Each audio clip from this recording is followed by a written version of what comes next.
computer.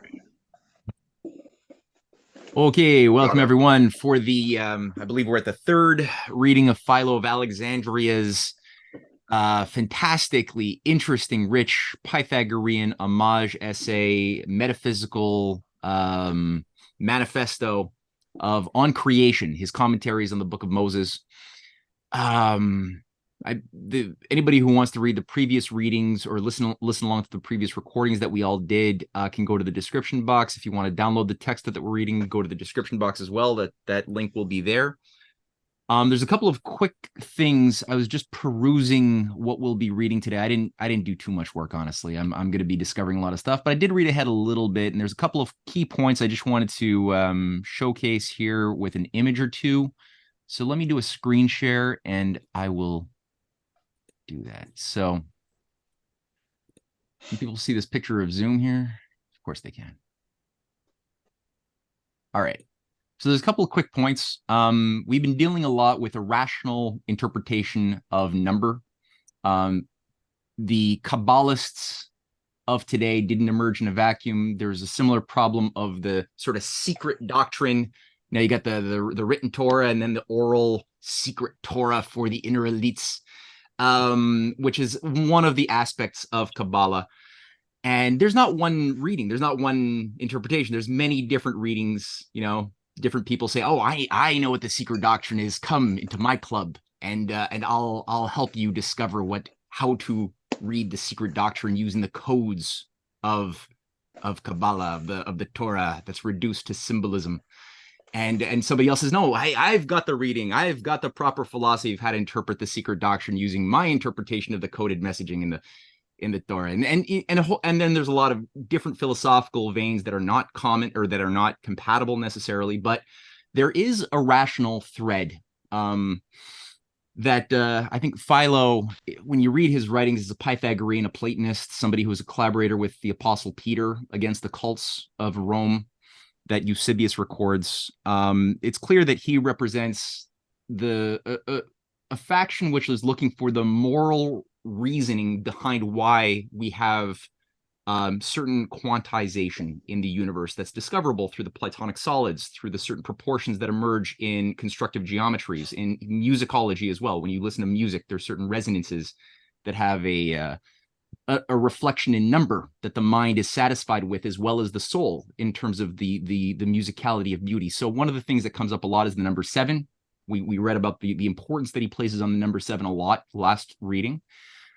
Oh, there's Zach. All right. And number 7, it's not. Reading, Zach. Yeah, hey, Zach. So we're gonna see a little bit more of the role of 7, as well as a few other things. One of the concepts that's important to Philo, as well as Pythagoreans more generally, is something that Raphael Sanzio illustrated here in a segment of the School of Athens mural at the Vatican in the Stanza della Signatura. And right there is the rendition Raphael chose to paint of Pythagoras in action. And down there is a specific, it's an important little illustration. I'm going to focus just on the bottom part of what's on this on this blackboard. You guys see the little pyramid here? You guys know what this is? This little pyramid on the blackboard at the bottom? Yeah, the detractors. The detractors. Yeah, the tetractys. Took the word out of my mouth, Quan. What? What took the word out of my mouth.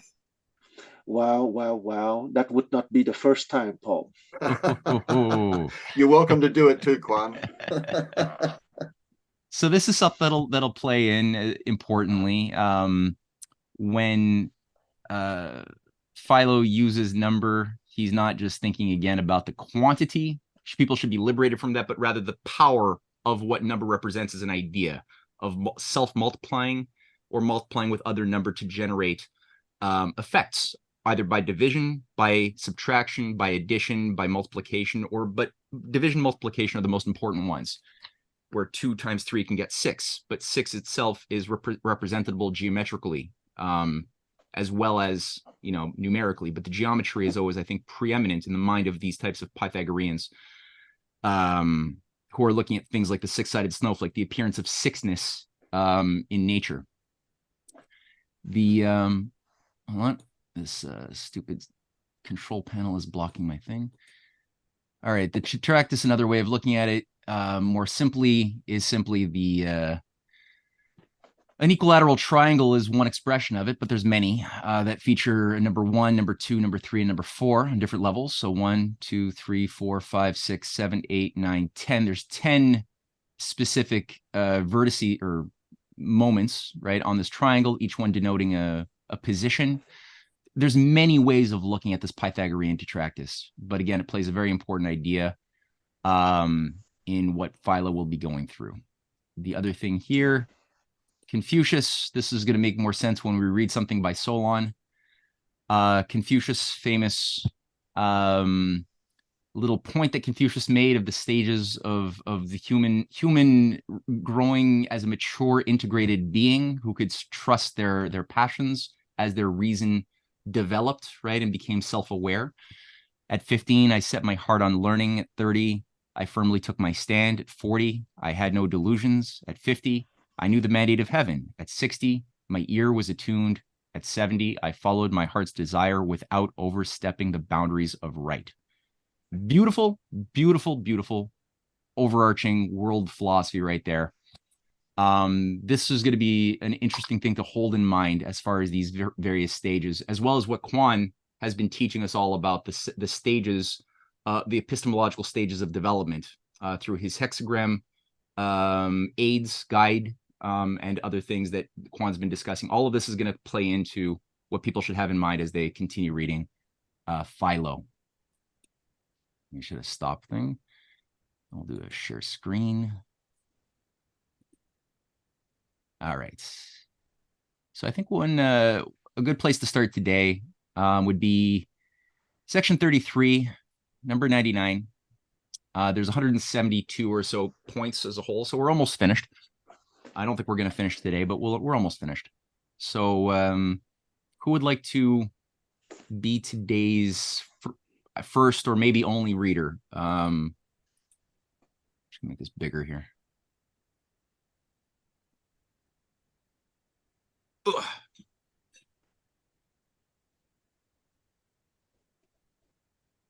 I'm going to volunteer somebody if nobody volunteers. I'll volunteer if nobody else will.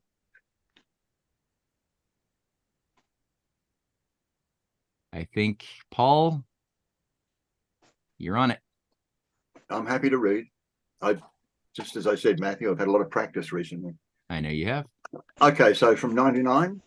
Oh, yeah, and a little apology. There's a few words that I think were originally scanned or when they were translated from whatever original text this came from. There were some Greek words which just didn't translate into this Word document. So there's some funny stuff that'll pop up now and again. I'm sorry. I didn't notice this in advance.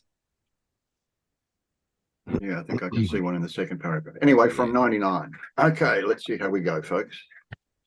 And such great sanctity is there in the number 7 that it has a preeminent rank beyond all the other numbers in the first decade. For of the other numbers, some produce without being produced, others are produced but have no productive power themselves. Others again both produce and are produced. But the number 7 alone is contemplated in no part. And this proposition we must confirm by demonstration. Now, the number 1 produces all the other numbers in order, being itself produced absolutely by no other. And the number 8 is produced by twice 4, but itself produces no other number in the decade. Again, 4 has the rank of both, that is, of parents and of offspring, for it produces 8 when doubled and is produced by twice 2. But 7 alone, as I said before, neither produces nor is produced, on which account other philosophers liken this number to Victory, who had no mother, and to the virgin goddess, whom the fable asserts to have sprung from the head of Jupiter. And the Pythagoreans compare it to the ruler of all things, for that which neither produces nor is produced remains immovable. The generation consists in motion, since that which is generated cannot be so without motion, both to cause production and to be produced. And the only thing which neither moves nor is moved is the elder, ruler, and lord of the universe, of whom the number 7 may reasonably be called a likeness. And Philolaus gives his testimony to this doctrine of mine in the following words. For God, for God, says he, is the ruler and Lord of all things, being one, eternal, lasting, immovable, himself like to himself, and different from all other beings. Among the things, then, which are perceptible only by intellect, the number 7 is proved to be the only thing free from motion and accident. But among things perceptible by the external senses, it displays a great and comprehensive power, contributing to the improvement of all terrestrial things and affecting even the periodical changes of the moon. And in what manner it does this, we must consider. The number 7, when compounded of numbers beginning with the unit, makes 8 and 20, a perfect number, and one equalized in its parts. And the number so produced is calculated to reproduce the revolutions of the moon, bringing her back to the point from which she first began to increase in a manner perceptible by the external senses, and to which she returns by waning. For she increases from her first crescent-shaped figure to that of a half circle in 7 days, and in 7 more she becomes a full orb. And then again she turns back, retracing the same path, like a runner of the Diaolus. This refers to the Greek games. The straight race was called stadion or dromos. In the Diaolus, dromos, the runners turned round the goal and came back to the starting place. Smith in stadium. Okay. Just a minute.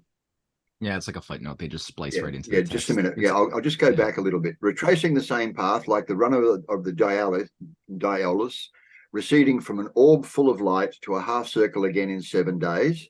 And lastly, in an equal number, she diminishes from a half circle to the form of a crescent, and thus the number before mentioned is completed. And the number 7, seen by those persons who are in the habit of employing names with strict propriety, is called the perfecting number, because by it everything is perfected.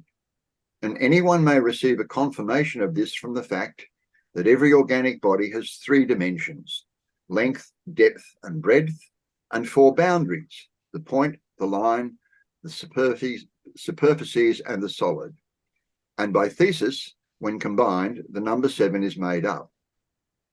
But it would be impossible for bodies to be measured by the number 7, according to the combination of the 3 dimensions and 4 boundaries, if it did not happen that the ideas of the first numbers, 1, 2, 3, and 4, in which the number 10 is founded, comprise the nature of the number 7. For the aforesaid numbers have 4 boundaries: the first, the second, the third, the fourth, and 3 intervals. The first interval being that between 1 and 2, the second that between 2 and 3, the third that between 3 and 4. And besides what has been already said, the growth of men from infancy to old age, when measured by the number 7, displays in a most evident manner its perfecting power. For in the first period of 7 years, the putting forth of the teeth takes place. At the end of the second period of the same length, he arrives at the age of puberty. At the end of the third period, the growth of the beard takes place. The fourth period sees him arrive at the fullness of his manly strength at age 28. The fifth 7 years is the season for marriage. In the 6th period, he arrives at the maturity of his understanding. The 7th period is that of the most rapid improvement and growth of both his intellectual and reasoning powers. The 8th is the sum of the perfection of both.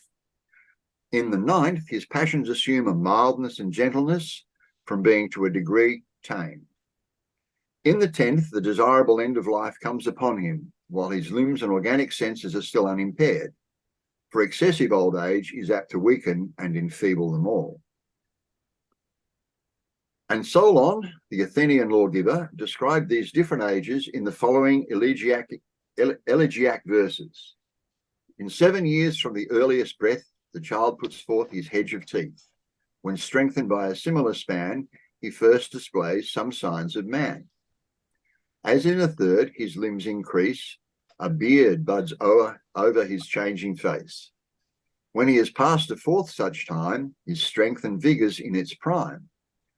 When 5 times 7 years over his head have passed, the man should think to wed. At 42, the wisdom's clear, to shun vile deed of folly or fear. While 7 times 7 years to sense and ready wit and eloquence, and 7 years further skill admit to raise them to their perfect height. When 9 such periods have passed, his powers, though milder grown, still last. When God has granted 10 times 7, the aged man prepares for heaven. Solon, therefore, thus computes the life of man by the aforesaid 10 periods of 7 years. But Hippocrates the physician says that there are 7. It is hardly necessary to remind the reader of the description of the 7 ages of man in Shakespeare, As You Like It, Act 2, Section 7, or Scene 7. Okay, so, but Hippocrates the physician says that there are 7 ages of man: infancy, childhood, boyhood, youth, manhood, middle age, old age, and that these 2 are measured by periods of 7, though not in the same order. And he speaks thus: in the nature of man, there are 7 seasons, which men call ages: infancy, childhood, boyhood, and the rest. He is an infant till he reaches his 7th year, the age of the shedding of his teeth. He is a child till he arrives at the age of puberty, which takes place in 14 years. He is a boy till his beard begins to grow, and that time is the end of a 3rd period of 7 years. He is a youth till the completion of the growth of his whole body, which coincides with the 4th 7 years. Then he is a man till he reaches his 49th year, or 7 times 7 periods. He is a middle-aged man till he is 56, or 8 times 7 years old, and after that he is an old man. And it is affirmed for the particular praise of the number 7 that it has a very admirable rank in nature, because it is composed of 3 and 4. And if anyone doubles the 3rd number after the unit, he will find a square. And if he doubles the 4th number, he will find a cube. And if he doubles the 7th from both, he will both a cube and a square. He will have, I presume, both a cube and a square. Therefore, the 3rd number from the unit is a square in a double ratio. And the 4th number, 8, is a cube. And the 7th number, being 64, is both a cube and a square at the same time.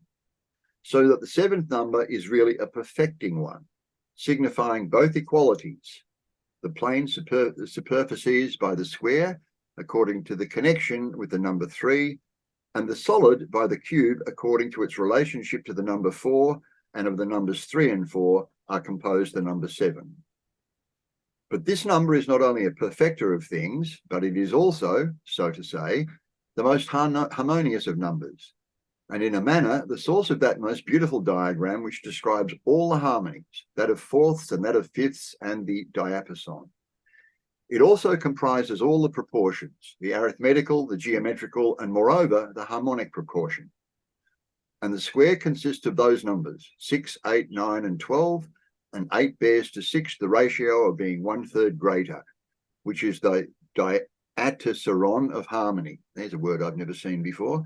And 9 bears to 6 the ratio of being half as great again, which is the ratio of 5ths. And 12 is to 6 in a 2-fold proportion. And this is the same as the diapason. Yeah, so I'm really glad that we read Kepler's book 4, but his book 3 that we didn't read goes much more in depth into a more advanced conception of what is being developed here. And also, so if people do want to look at what this means in a more advanced format, Kepler's book 3 of the Harmonies of the World is something that can be found online and really worth that book 3. Where he really breaks this down into the geometries of these different proportions. And the Timaeus of Plato also goes through this as well in a bit of detail too, in terms of the divisions of the string caused by these exact same proportions that we're discussing. Yes. The number 7 comprises also, as I have said, all the proportions of arithmetical proportion, from the numbers 6 and 9 and 12. For as the number in the middle exceeds the first number by 3, it is also exceeded by 3 by the last number. And geometrical proportion is according to these 4 numbers. For the same ratio that 8 bears to 6, that also does 12 bear to 9. And this is the ratio of thirds. Harmonic ratio consists of 3 numbers, 6, 8, and 12. But there are two ways of judging of harmonic proportion. One, when, whatever ratio the last number bears to the first, the excess by which the last number exceeds the middle one is the same as the excess by which the middle number exceeds the first. And anyone may derive a most evident proof of this from the numbers before mentioned, 6 and 8 and 12. For the last number is double the first, and again, the excess of 12 over 8 is double the excess of 8 over 6. For the number 12 exceeds 8 by 4, and 8 exceeds 6 by 2, and 4 is the double of 2. And another test of harmonic proportion is when the middle term exceeds and is exceeded by those on each side of it by an equal portion. For 8 being the middle term exceeds the first term by a third part. For if 6 be extracted from it, the remaining 2 is 1/3 of the original number 6, and it is exceeded by the last term in an equal proportion. For if, 8 be taken from 12, the remainder 4 is 1/3 of the whole number 12. Are people generally, I mean, I wish we had a whiteboard.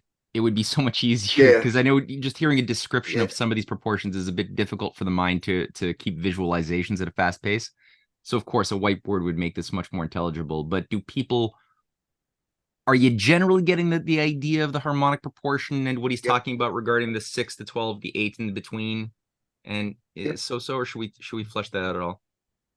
I know it's written in a exceedingly difficult language, if you like, but as I'm reading it, what he's saying to me is actually pretty simple. Yeah, these arithmetic relationships are pretty obvious in the way he describes it. It's just that it's how do I describe the language? It's a little bit obtuse. Anyway. Yeah.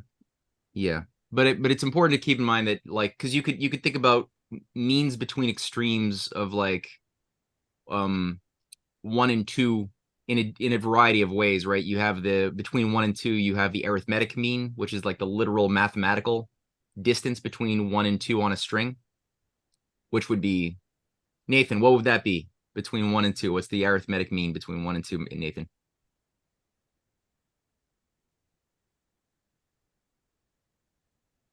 You're muted, Nathan. Oh, yeah, you're muted. Sorry, I didn't know I was muted. I don't know, 1? No, that's 1, but between 1 and 2, like, so bigger than 1, but smaller than 2. So the arithmetic mean are half between 1 and 2. 1.5? Yeah, 1.5. Yeah, 1.5. Exactly. That's the arithmetic. Yeah. Sorry to be a bit pedantic, but that would be the median value. Yeah, the median. Yeah. Yeah, exactly. Yeah, and similarly between 1 and or between 6 and 12. 2 and 4, 6 and 12. Yeah, exactly. Yeah, between 6 and 12, the arithmetic mean between 6 and 12 would be, what would that 9? be? 9? Yeah, 9. exactly. It's simply 3 more than 6, 3 less than 12, right? Yeah. That's the thing. So the geometric mean between 1 and 2 wouldn't be the same thing. The geometric mean's a little bit different. Anybody have an idea what the geometric mean might be? Geometric mean between 1 and 2. Yeah.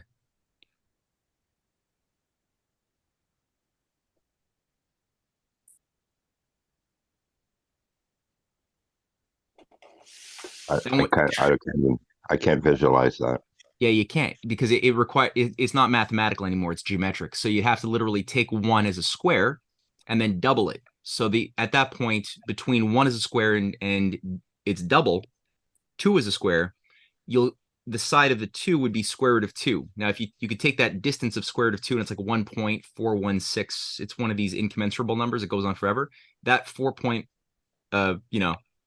root of 2, aka 1.416, blah blah blah, that would then create a division between 1 and 2. That would be the geometric mean between the 2, but it's derived from the geometric shadow. It's the shadow of the geometric action of doubling the square, right? So it's Matt, Okay, here I read the definition that to calculate the geometric mean of two numbers, you would multiply the numbers together and take the square root of the result. So Yeah. together 1 and 2 would be 3. And you multiply 2. 1 times 2. Together, one times 2 equal 2. Yeah. And you take the square root of 2. Yeah, so square root of 2 is 1.416. 1.416. Yeah. Okay. And that's the mathematical trick they're giving you. But if you think about what is geometrically, physically happening qualitatively, it's this thing that I'm describing. So you have to go to the realm of the square and the rectangular numbers physically as they are square and rectangle, and then start playing around with those. But the trick that they give is what you just read, and that's a true thing that they're saying. Well, what about if it was a circle? Like, don't worry about the circle yet. Okay. Don't worry about that yet. But you're dealing with circular action, because if you kept on doubling the square or doubling any number geometrically, right? So it's the power unto itself. Now it's that to the power of 2. So 2 to the 2 is a square as an area of a square that is 2 to the power of 2. And you keep on doing that geometrically, you're going to start getting a rotation. As squares get bigger and they rotate, you'll start seeing a rotational action of squares constantly getting bigger, right? So squares power of 1, 2, 4, 16, 64. You'll start seeing a rotation spiral function. It's called a self-similar spiral will begin to grow in front of your eyes as you imagine that. And you can do that with a variety of other things too. Rectangular numbers can also be, this could be applied. So that's we've talked about now arithmetic, purely one-dimensional mean distance. The same number more is from the minimum, the 1 is the same distance less than the maximum, the 2, right? You could apply that to anything. Now the geometric, slightly different. The harmonic, slightly different still, because here he's saying that 8 is the harmonic mean between 6 and 12. So between 6 and 12, 8 all of a sudden, it's not that the distance, it's if it was the arithmetic mean, well, it would be 9, because that's 3 more than 6 and 3 less than 12. That's the arithmetic distance or middle. 8 it creates a similar proportionality, right? Where it is, if you think about it, it's 2 times the distance between 6 and 8 is 2. The distance between 8 and 12 is 4. But the relationship now of 2, so you have 2 and 4, right? Now 2 has a relationship to the minimum, to 6, and 4 has a relationship to the maximum of 12, which is the same relationship of 1/3. So 6 to 2 is 3 to 1, just as 12 to 4 is 3 to 1. So that proportion is a harmonic. That's where the 8 gets its identity as a harmonic mean between these extremes. Yeah. Right. I just want to add something. By definition, double the product of x and y divided by the sum of x and y. Yes, that is the mathematical definition of it. Yeah. I want to add something. Oh, sorry, Kevin, go ahead. I'm sorry. Yeah, it's just because earlier you said, Kwan, that we weren't talking about the mean, we were talking about the median. Yeah. And I didn't get it at first, but I said, okay, in that case of 1 and 2, it's the median is the mean, speaking the arithmetic mean here. Yeah. But then it came to my mind when Matt, you said that the arithmetic mean is expressed in terms of distance, and that's where I want to bring something, because maybe it's going to help somebody here. The best way to express a mean is actually not through a distance. The distance applies with the median, as Kwan said. The best way to describe the mean is actually through a point of equilibrium. Equilibrium. Yeah, exactly. It's a better way of looking at the mean, because especially when you come into the concept of how do you call it in English? Like weighted mean. The concept of distance then doesn't make sense. You really got to look at it from like a physical perspective of balance, if you want. Can you describe that a bit more? Like the weighted mean, do you mean like the balance, like if two sides of a scale are the same, you have, is that what you're Well, talking if about? you, yeah, just think Okay. of a scale, and if you have a different weight on, I don't know, 3 kilograms on one side and 1 kilogram on the other, Yeah. and let's not take a scale, let's take a like a wooden plank. You wouldn't put your finger for it to stand still in the middle because it's heavy on one side, so you would have to put it farther to the left to compensate, right? Yeah. So yeah, just a little, because when I hear about the proportion here, I feel the sense of equilibrium more than the sense of distance. Oh, I'm just thinking about it from the standpoint of him talking about harmonics. So I'm thinking about a string, and in the context of how he's talking about it, which is what wired my mind to think about distance of a string and these different means that he's talking about on a string, which is musical. But it's true what you're Yeah, saying but in the broader sense of the idea per but se. Yeah. yeah, but in the words that you used, you said one. You talked in terms of proportion, right? So 1/3 and 1/3 on either side. Yeah. So the proportion then itself, and I know there's distance involved in the proportions, but you got to look at the proportion themselves as being the equilibrium, right? Oh, I see what you're saying. Yeah, I guess so. Yeah. Yeah. When I hear that kind of stuff, it reminds me of some of my readings about sacred geometry. Yes. Gee, when I hear about that stuff, it simply reminds me of economics and the way in which inflation numbers, etc., are manipulated through weighted means. Oh, really? Oh, so you're telling us that manipulating economic values has to do with the sacred geometry then? Yeah. Well, I mean, with the weighted mean, it all depends on what you put in the basket, of course, and you can manipulate it to reflect whatever you want it to reflect, which is generally the way I interpret a lot of economic, statistical data. Yeah, I was mocking because it's a deep meditation on the fact that you can warp anything. Yeah, yeah. And economists do. I think of gravity and just forces in general. Yeah. Forces acting on particles. So I think of sound and music and how people speak in frequencies. So it's like, okay, so you got like 2, 4, 6, 8, 12, 16. You got these even numbers, you get a 4/4 timing. But if you start hitting like 3, 6, you got staccato. So staccato is like a distorted frequency or distorted how you call it, a distorted sequence. But harmonically, you have a 1, 2, 3, 4, 1, 2, 3, 4. When people speak, you have an underlining tone. If we are equipped to do so, I think we can detect what people are telling you that is distorted or correct. That's just my take on it. Sure. There's value there. Value there. Yeah.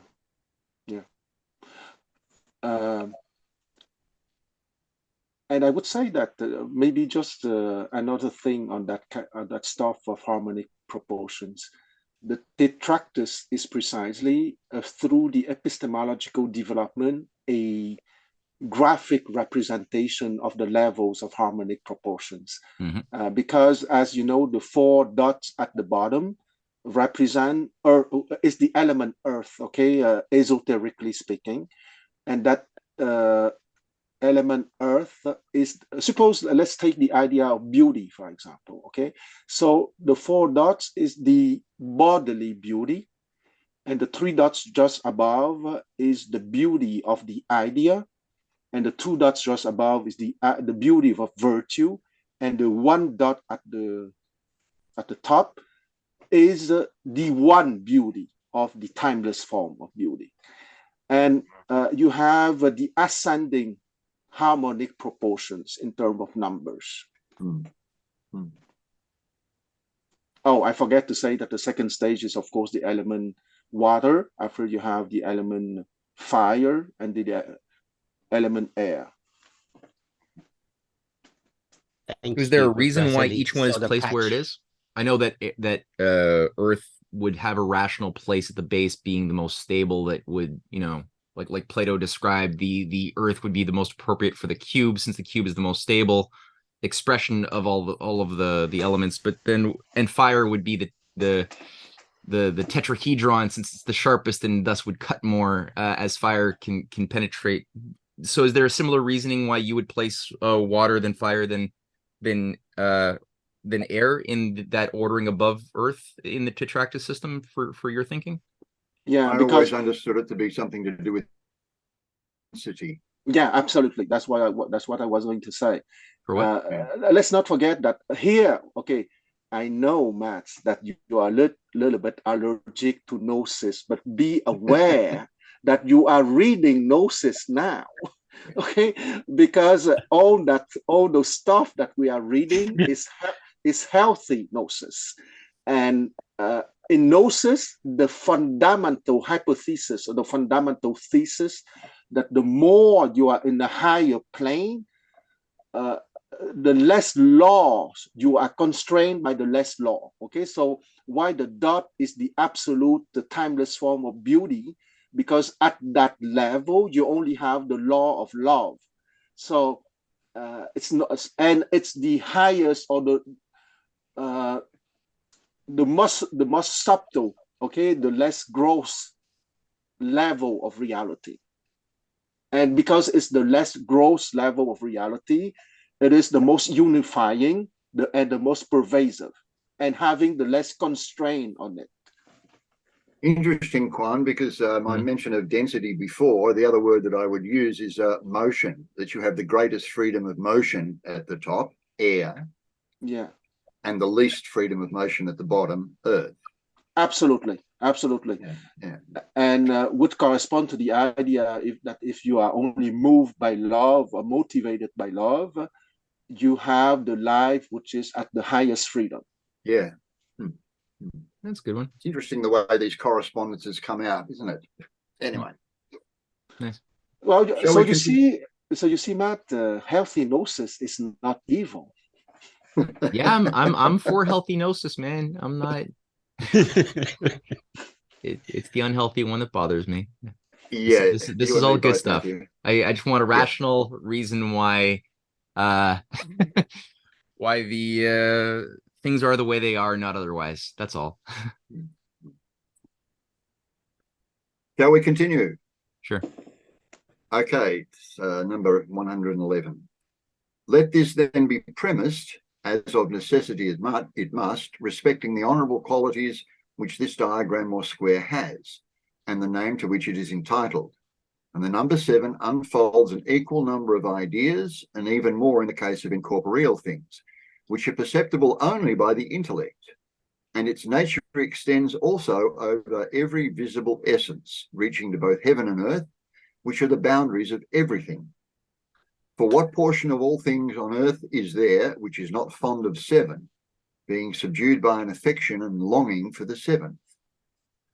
Accordingly, men say that the heaven is girdled with 7 circles, the names of which are as follows: the Arctic, the Antarctic, the summer tropic, the winter tropic, the equinoctial, the zodiac, and last of all, the galaxy. For the horizon is something which affects ourselves in proportion as any one has acute vision, or the contrary, our sensation cutting off at one time a lesser and at another time a greater circumference.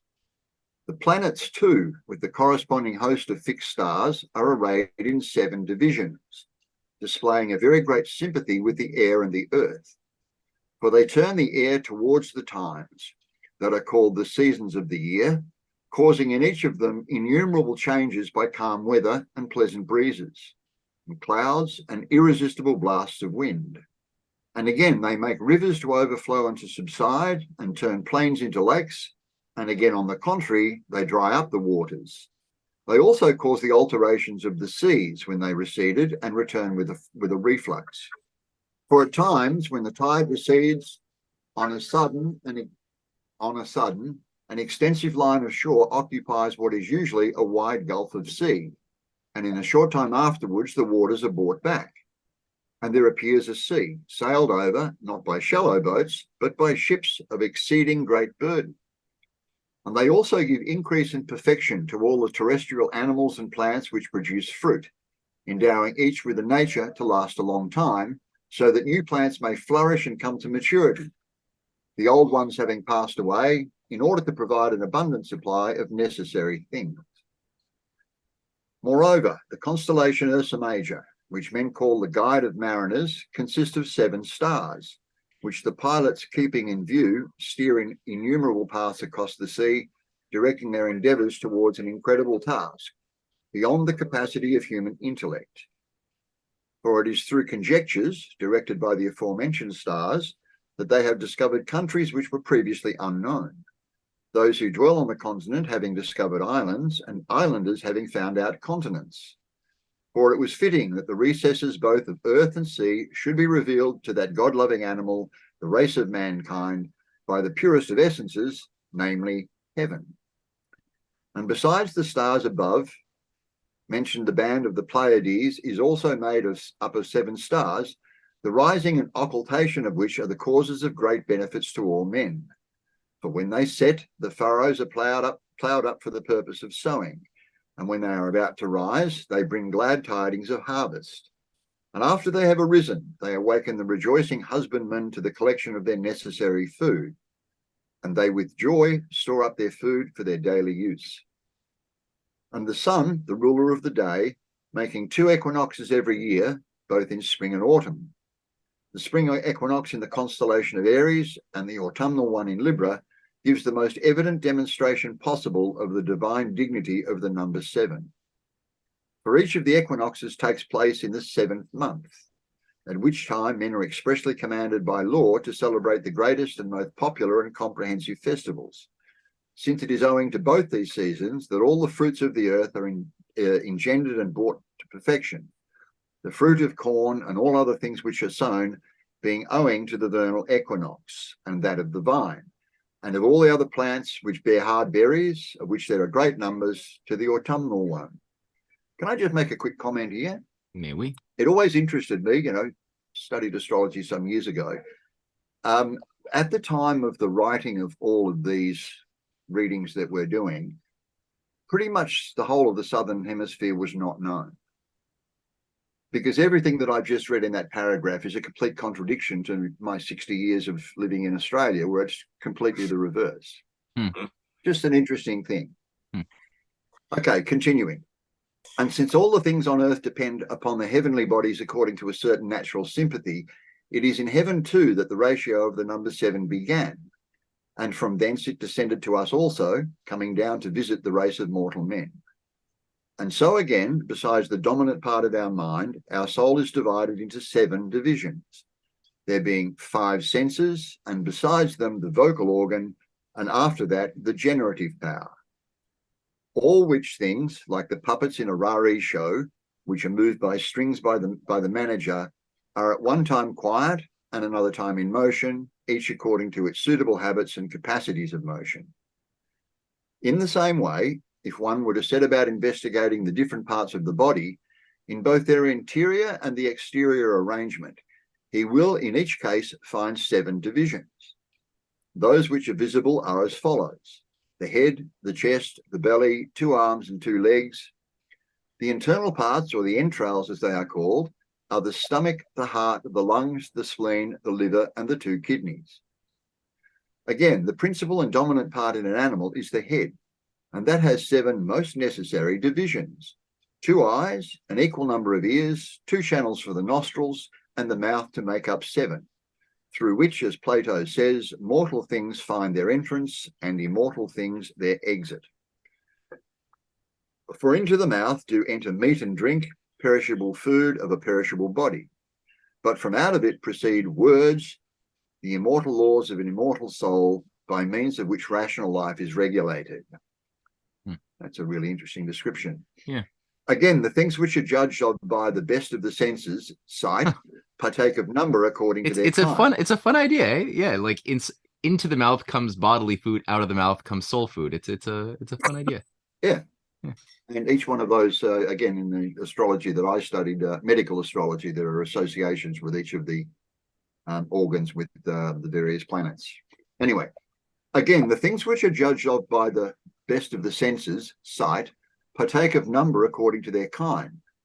For the things which are seen are 7: body, distance, shape, magnitude, color, motion, tranquility, and besides these, there is nothing. Fascinating. It also happens that all the changes of the voice amount to 7: the acute, the grave, the contracted, in the 4th place, the aspirated sound, the 5th is the tone, the 6th the long, the 7th the short sound. I'd love to go back and find notes on vocalizations. Diapasons is a word that's cropped up a few times here, because I wouldn't be at all surprised to find that that number 7 figures very prominently in that. That's going back a long time when I did my music degree. Anyway, there are also 7 motions: the motion upwards, the motion downwards, that to the right, that to the left, the forward motion, the backward motion, and the rotary motion, as is most especially shown by those who exhibit dances. It is affirmed also that the secretions of the body are performed in the aforesaid number of 7. For tears are poured out through the eyes, and the purifications of the head through the nostrils, and through the mouth the saliva which is spit out. There are, besides, 2 other channels for the evacuation of the superfluities of the body, the one being placed in front and the other behind. The 6th mode of evacuation is the effusion of perspiration over the whole body, and the 7th, that most natural exercise of the generative powers. Again, in the case of women, the flux called the catamenia is usually carried on for 7 days. Also, children in the womb receive life at the end of 7 months, so that a very extraordinary thing happens. The children who are born at the end of the 7th month live, while those who are born at the expiration of the 8th month are altogether incapable of surviving. That I'm not sure if that, I don't know where he's getting that from, but yeah, okay. Certainly not true these days, that's for sure. Again, and medical well, intervention. even then, it's hard to imagine that kids born after 7 months were okay, and after 8 months, not so much. I don't know about that one. That's a stretch. Yeah, you'd need some statistical evidence for that one, wouldn't you, Matt? Yeah, okay. Again, the dangerous diseases of the body, especially when lasting fevers, arising from the distemperature of the powers within us, attack us. Are usually decided about the 7th day. Okay, yeah, I'll go with that. For that day determines the contest for life, allotting safety to some men and death to others. And the power of this number does not exist only in the instances already mentioned, but it also pervades the most excellent of the sciences, the knowledge of grammar and music. For the lyre, with 7 strings, bearing a proportion to the assemblage of the 7 planets, perfects its admirable harmonies, being almost the chief of all instruments which are conversant about music. And of the elements of grammar, those which are properly called vowels are, correctly speaking, 7 in number, since they can be sounded by themselves, and when they are combined with other letters, they make complete sounds, for they fill up the deficiency existing in semi-vowels, making the sounds whole. And they change and alter the natures of the mutes, inspiring them with their own power, in order that what has no sound may become endowed with sound. And on that one, I'd like to understand what he means by 7 vowels. I'm only familiar with A, E, I, O, U, but never probably mind. speaking in Greek, and I don't speak ancient Greek or modern Greek, so I don't know how many vowels. Is that how many vowels are in Greek? Yeah, that's a good question, because when Greek is written, of course, you don't have the vowels. Oh, no. You have the vowels.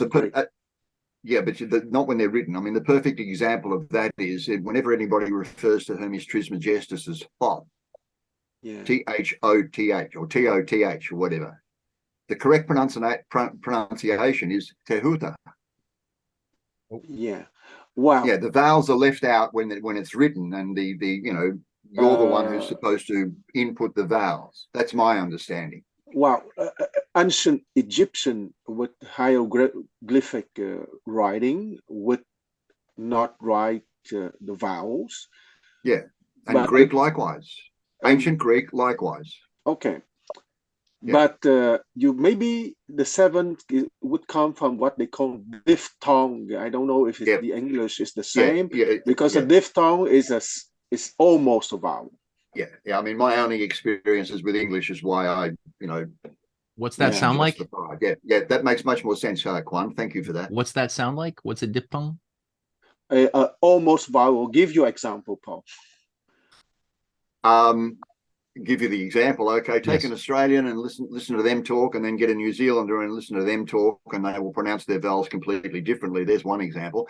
I can't think of a specific example. As I said, my language skills are pretty ordinary. But I mean, you'll see it in written language, where you get the little bits above the top of the letter that tells you that this vowel is pronounced a certain way. I forget what they're called. Umlauts or something or whatever. Umlauts or something like that. Yeah, exactly. Okay. I mean, even in French, the accents, the accent grave and accent acute. Circumflex and all that, It's telling you how to pronounce that particular vowel. So, right. Okay. Right. Yeah, that's good. I appreciate that. Yeah, the accent system makes sense for me now. Okay. And it would be different in different languages, I'm sure. Yeah. I mean, see, here's one that always got me in my musical studies, and Kwan, you can correct me if I'm wrong here. In Western music, in terms of notation, vibrato is simply notated quite literally as VIB, and occasionally a wavy line across the top. And it's up to the performer to interpret the vibrato. Now, a Chinese musician once told me that in Chinese classical music, there are 23 different forms of vibrato. Yeah, because of 23 different ways. Yeah, but being out for the ear to be able to discriminate, and I'm thinking not just of the performers, but of the audience, for the ear to be able to discriminate 23 specific, because they're notated apparently, ways of understanding and hearing vibrato. I mean, that really floored me. I thought, gee whiz, okay. Anyway, yeah, amazing, really is. Okay, so in order that no sound may, hang on, where were we? And the power of this number does not exist only in the instances already mentioned, blah, blah, blah, but it also pervades the most excellent of the sciences, the knowledge of grammar and music. For the lyre with 7 strings, bearing a proportion to the assemblage of the 7 planets, perfects its admirable harmonies, being almost the chief of all instruments which are conversant about music. And of the elements of grammar, those which are properly called vowels are, correctly speaking, 7 in number, since they can be sounded by themselves, and when they are combined with other letters, they make complete sounds, for they fill up the deficiency existing in semi-vowels, making the sounds whole, and they change and alter the natures of the mutes, inspiring them with their own power, in order that what has no sound may become endowed with sound. And that paragraph makes more sense the second time now. On which account it appears to me that they also originally gave letters their names, and acting as became wise men, did give the name to the number 7 from the respect. 8, the word used is sebasmos, as if hebdomas were derived from that, and the Romans formed septum from hepta by the addition of s. Yeah, interesting. Yeah, okay. They had for it. And from Greek to the dignity inherent in it. But the Romans, adding the letter S, which had been omitted by the Greeks, shows still more conspicuously the correct etymological meaning of the word, calling it septum, as derived from semnos, venerable, as has been said before, and from sebasmos, veneration. Yeah. These things and more. Wait, I think Kwan has a thought. No, it's a simple technical detail. Okay. Okay. The Indo-European languages are separated in 2 big families. The family with hekaton. Okay, hekaton it means 100 in Greek, and it's H precisely. And the other branch would replace the H by a C, because 100 in Latin is santum. So it's a detail. Yeah. Okay. Cool. Yep. Okay, these things and more still are said in a philosophical spirit about the number 7, on account of which it has received the highest honours in the highest nature. And it is honoured by those of the highest reputation among both Greeks and barbarians, who devote themselves to mathematical sciences.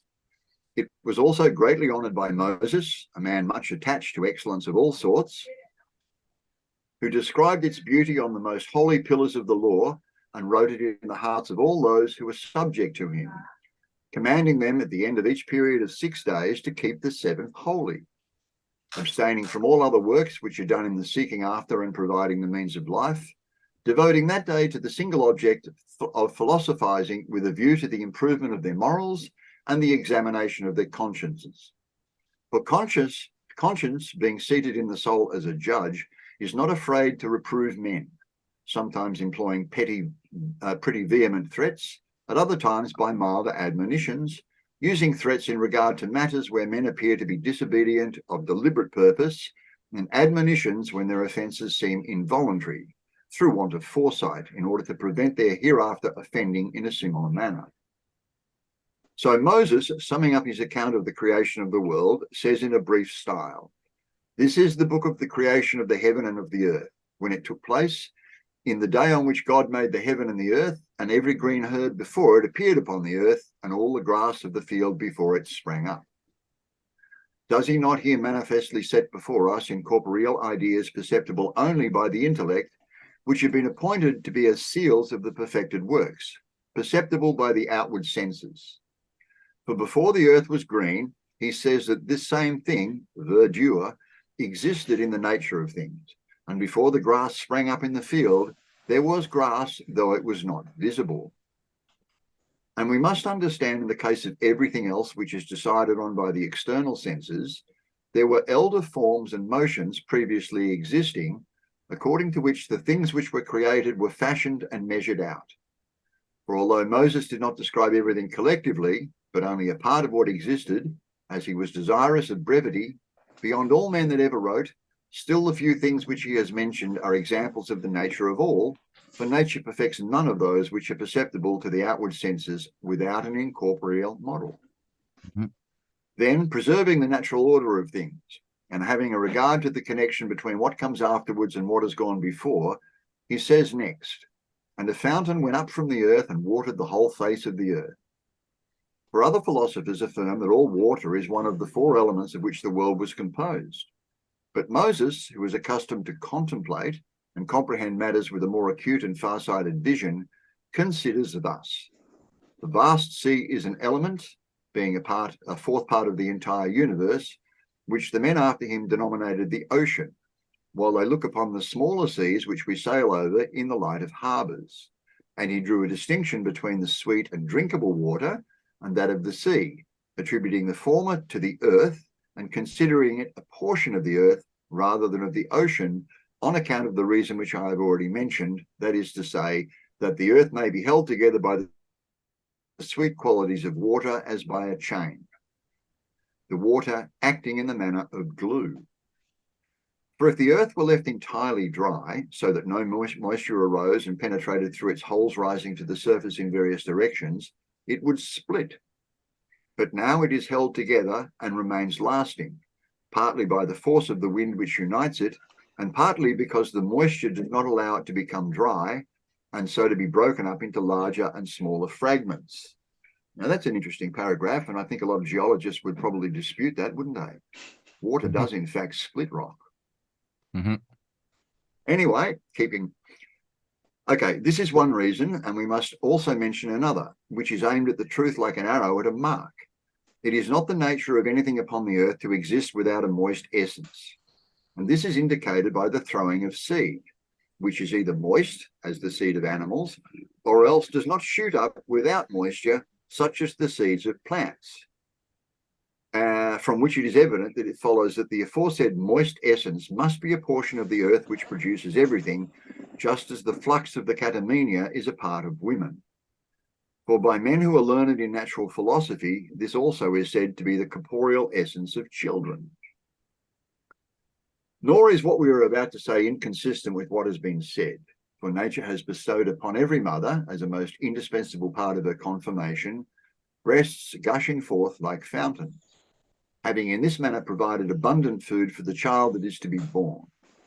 And the earth also, as it seems, is a mother, from which consideration it occurred to the early ages to call her Demetra, combining the names of mother, Meta, and earth, Geodai I'm going to call that, For it is not the earth which imitates the woman, as Plato has said, but the woman who has imitated the earth, which the race of poets has been accustomed with truth to call the mother of all things, and the fruit bearer and the giver of all things, since she is at the same time the cause of the generation and durability of all things to the animals and plants.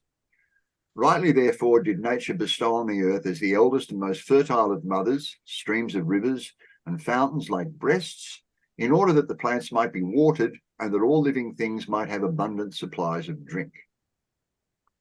After this, Moses says that God made man, having taken clay from the earth, and he breathed into his face the breath of life. And by this expression, he shows most clearly that there is a vast difference between man as generated now, and the first man who was made according to the image of God. For man as formed now is perceptible to the external senses, partaking of qualities, consisting of body and soul, man or woman, by nature mortal.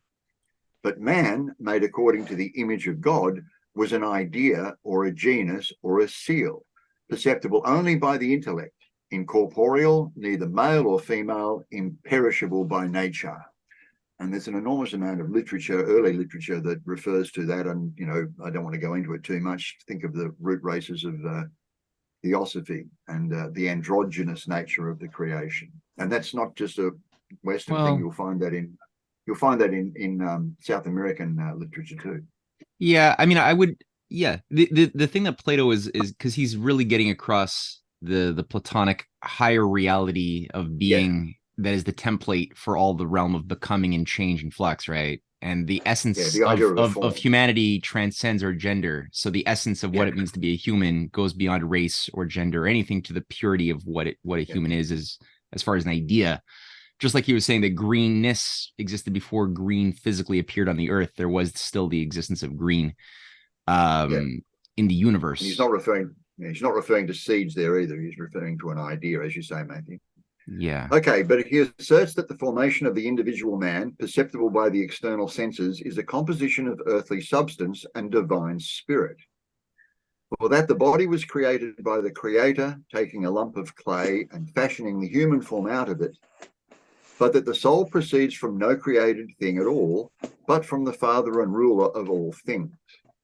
For when he uses the expression, he breathed into, etc., he means nothing else than the divine spirit proceeding form, that happy and blessed nature, sent to take up its habitation here on earth for the advantage of our race, in order that, even if man is mortal according to that portion of him which is visible, he may at all events be immortal according to that portion which is invisible. And for this reason, one may properly say that man is on the boundaries of a better and an immortal nature, partaking of each as far as it is necessary for him, and that he was born at the same time, both mortal and the immortal, mortal as to his body, but immortal as to his intellect. But the original man, who was created out of clay, the primeval founder of all our race, appears to me to have been most excellent in both particulars, in both soul and body, and to have been very far superior to all men of subsequent ages from his preeminent excellence in both parts. For he in truth was really good and perfect, and one may form a conjecture of the perfection of his bodily beauty from three considerations, the first of which is this: when the earth was now but lately formed by its separation from that abundant quantity of water which was called the sea, it happened that the materials out of which the things just created were formed were unmixed, uncorrupted, and pure, and the things made from this material were naturally free from all imperfection. The second consideration is that it is not likely that God made this figure in the present form of a man, working with the most sublime care, after he had taken the clay from any chance portion of earth, but that he selected carefully the most excellent clay of all the earth, of the pure material, choosing the finest and most carefully sifted portion, such as was especially fit for the formation of the work which he had in hand.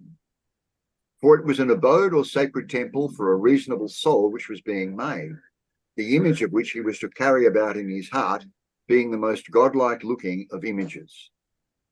The third consideration is one which admits of no comparison with those which have been already mentioned, namely this: the Creator was good both in other respects and also in knowledge, so that every one of the parts of the body had separately the numbers which were suited to it, and was also accurately completed in the admirable adaptation to the share in the universe of which it was to partake. And after he had endowed it with fair proportions, he clothed it with beauty of flesh and embellished it with an exquisite complexion, wishing, as far as was possible, that man should appear the most beautiful of beings. And that he is superior to all these animals in regard of his soul is plain. For God does not seem to have availed himself of any other animal existing in creation as his model in the formation of man. Tell that to the evolutionists. But to have been guided, as I have said before, by his own reason alone. On which account Moses affirms that this man was an image and imitation of God, being breathed into his face, in which is the place of the sensations, by which the Creator endowed the body with a soul. Then, having placed the mind in the dominant part as king, he gave him as a body of satellites, the different powers calculated to perceive colours and sounds, and flavours and odours, and other things of similar kinds, which man could never have distinguished by his own resources without the sensations. And it follows of necessity that an imitation of a perfectly beautiful model must itself be perfectly beautiful. For the word of God surpasses even that beauty which exists in the nature which is perceptible only by the external senses, not being embellished by any adventitious beauty, but being itself, if one must speak the truth, its most exquisite embellishment. The first man, therefore, appears to me to have been such both in his body and in his soul, being far superior to all those who live in the present day and to all those who have gone before us. For our generation has been from men, but he was created by God. And in the same proportion as the one author of being is superior to the other, so too is the being that is produced.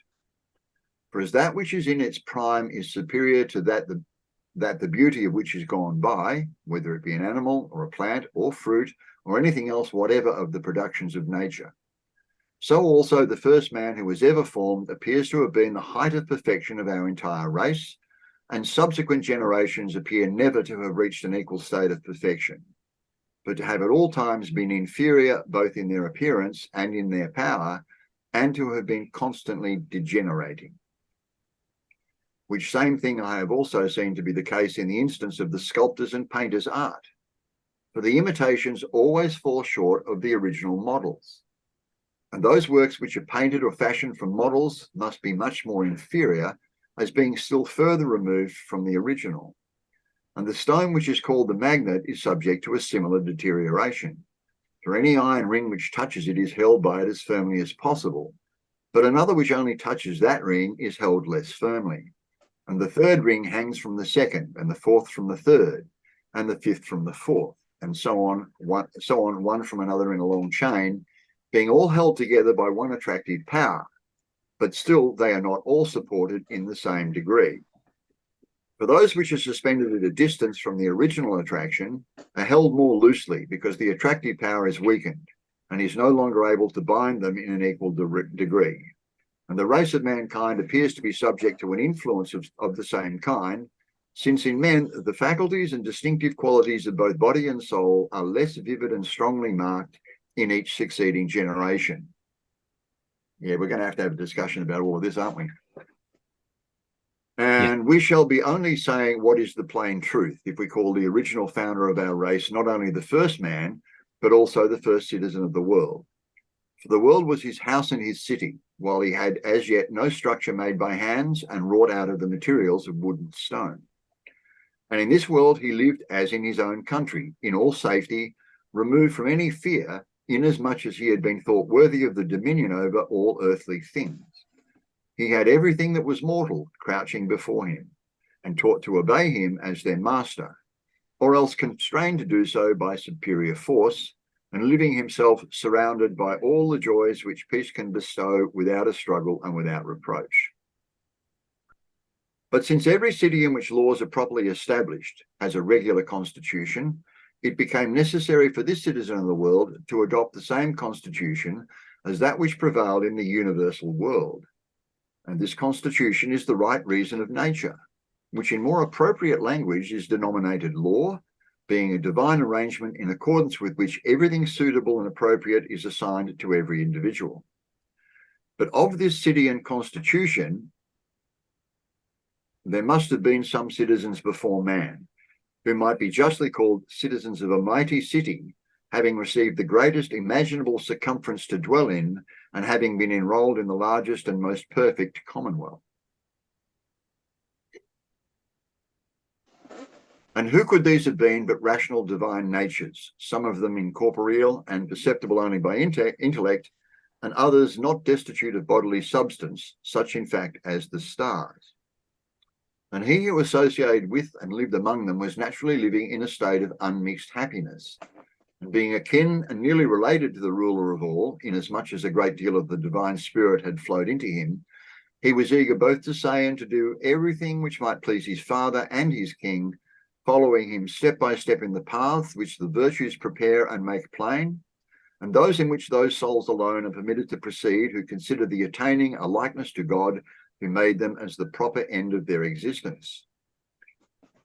We have now then set forth the beauty of the first created man in both respects, in body and soul, if in a way much inferior to the reality, still to the extent of our power and the best of our ability. And it cannot be but that his descendants, who all partake of his original character, must preserve some traces of their relationship to their father, though they may be but faint. And what is this relationship? Every man, in regard of his intellect, is connected with divine reason, being an impression of, or a fragment or a ray of that blessed nature. But in regard of the structure of his body, he is connected with the universal world, for he is composed of the same materials as the world, that is, of earth and water and air and fire, each of the elements having contributed its appropriate part toward the completion of most sufficient materials, which the Creator was to take in order to fashion this visible image. And, moreover, man dwells among all the things that have been just enumerated, as most appropriate places having the closest connection with himself, changing his abode and going at different times to different places, so that one may say with the most perfect propriety that man is every kind of animal, terrestrial, aquatic, flying, and celestial. For inasmuch as he dwells and walks upon the earth, he is a terrestrial animal. But inasmuch as he often dives and swims and sails, he is an aquatic creature. And merchants and captains of ships and purple dyers, and all those who let down their nets for oysters and fish, are a very clear proof of what is here said. Again, inasmuch as his body is raised at times above the earth and uses high paths, he may with justice be pronounced a creature who traverses the air. And moreover, he is a celestial animal by reason of that most important of the senses, sight, being by it brought near the sun and moon and each of the stars, whether planets or fixed stars. That's a reflection of that's reminiscent of the point in the Timaeus where Plato talks about the that which distinguishes humans from other beasts, in the sense that we're the only species that will tend to look up to the night sky, whereas other species, even birds, their bodies are wired to primarily look either in front or down to the ground, but not up to the stars. That connects us to the heavens. Yeah. As above, so below. Yes. Yes. And with great beauty, Moses has attributed the giving of names to the different animals to the first created man, for it is a work of wisdom and indicative of royal authority. And man was full of intuitive wisdom and self-taught, having been created by the grace of God, and moreover was a king. And it is proper for a ruler to give names to each of his subjects. And as was very natural, the power of domination was excessive in that first created man, whom God formed with great care and thought, worthy of the second rank in the creation, making him his own viceroy and the ruler of all other creatures. Since even those who have been born so many generations afterwards, when the race is becoming weakened by reason of the long intervals of time that have elapsed since the beginning of the world, so that explains where we are now, does it? Okay, do still exert the same power over the irrational beasts, preserving it as it were a spark of the dominion and power which has been handed down to them by succession from their first ancestor. Accordingly, Moses says that God brought all the animals to man, wishing to see what names he would give to each. Not because he knew that he had formed in mortal man a rational nature capable of moving of its own accord, in order that he might be free from all participation in vice. But he was now trying him as a master might try his pupil, stirring up the disposition which he had implanted in him, and moreover exciting him to a contemplation of his own works, that he might extemporize them names which should not be appropriate nor unbecoming, but which should well and clearly display the particular qualities of the different subjects. For as the rational nature was as yet uncorrupted in the soul, and as no weakness or disease or affliction had as yet come upon it, man, having most pure and perfect perceptions of bodies and of things, devised names for them with great felicity and correctness of judgment, forming very admirable opinions as to the qualities which they displayed, so that their natures were at once perceived and correctly described by him.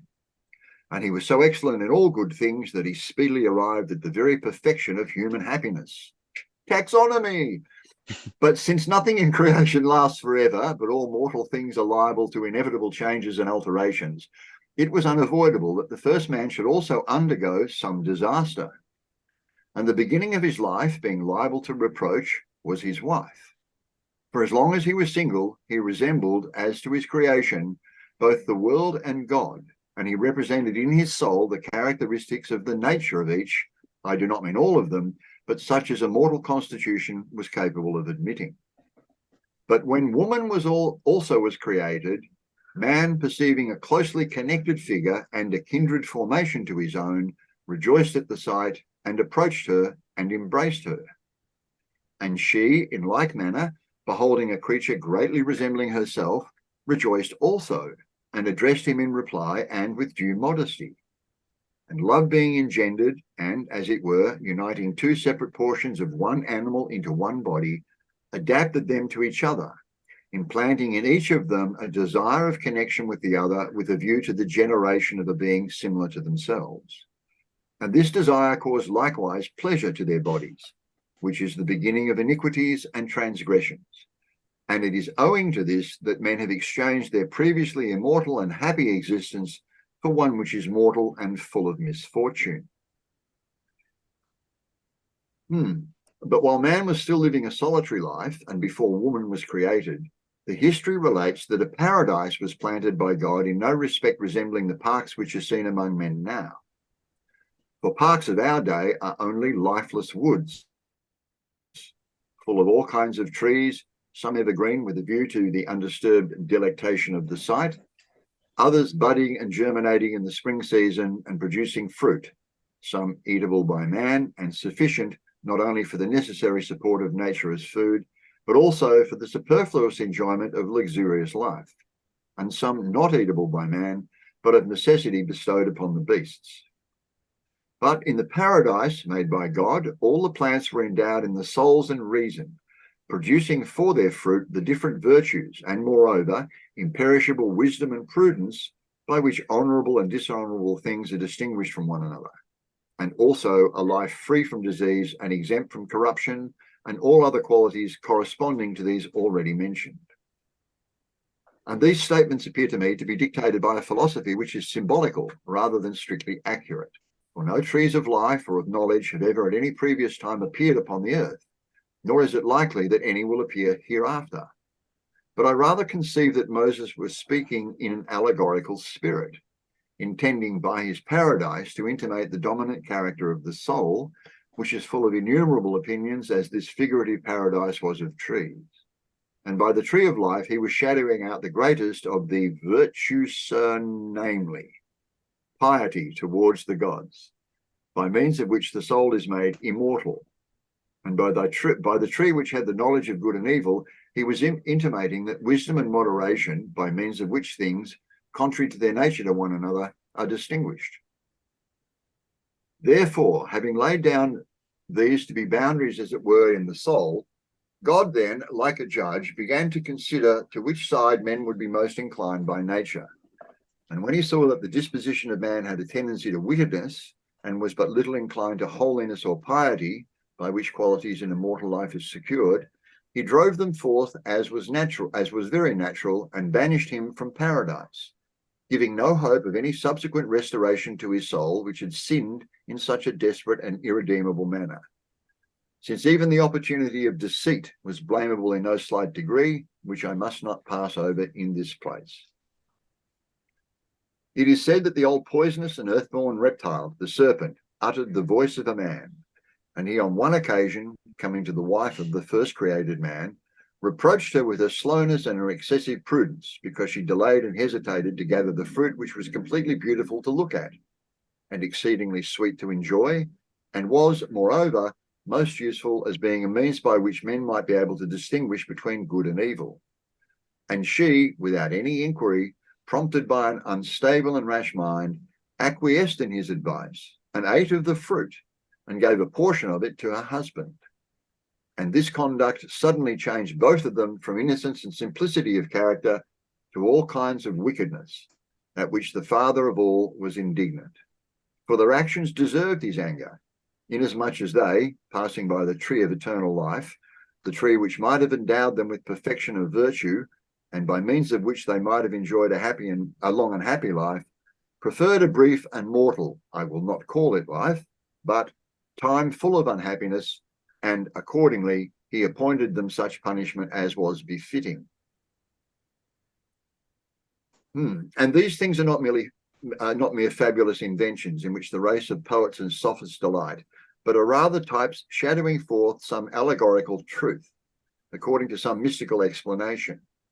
And anyone who follows a reasonable train of conjecture will say with great propriety that the aforesaid serpent is the symbol of pleasure, because in the first place he is destitute of feet and crawls on his belly with his face downwards. In the second place, because he uses lumps of clay for food.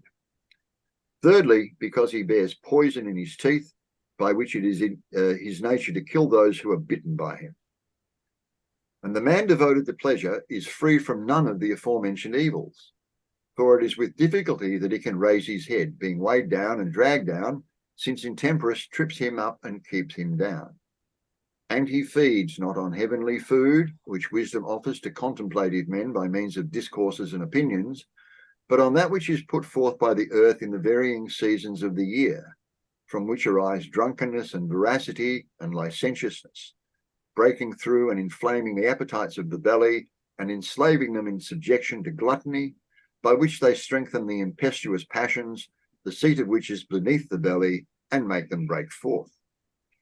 And they lick up the result of the labours of cooks and tavern keepers, and at times some of them in ecstasy with the flavour of the delicious food, moves about his head and reaches forward, being desirous to participate in the sight.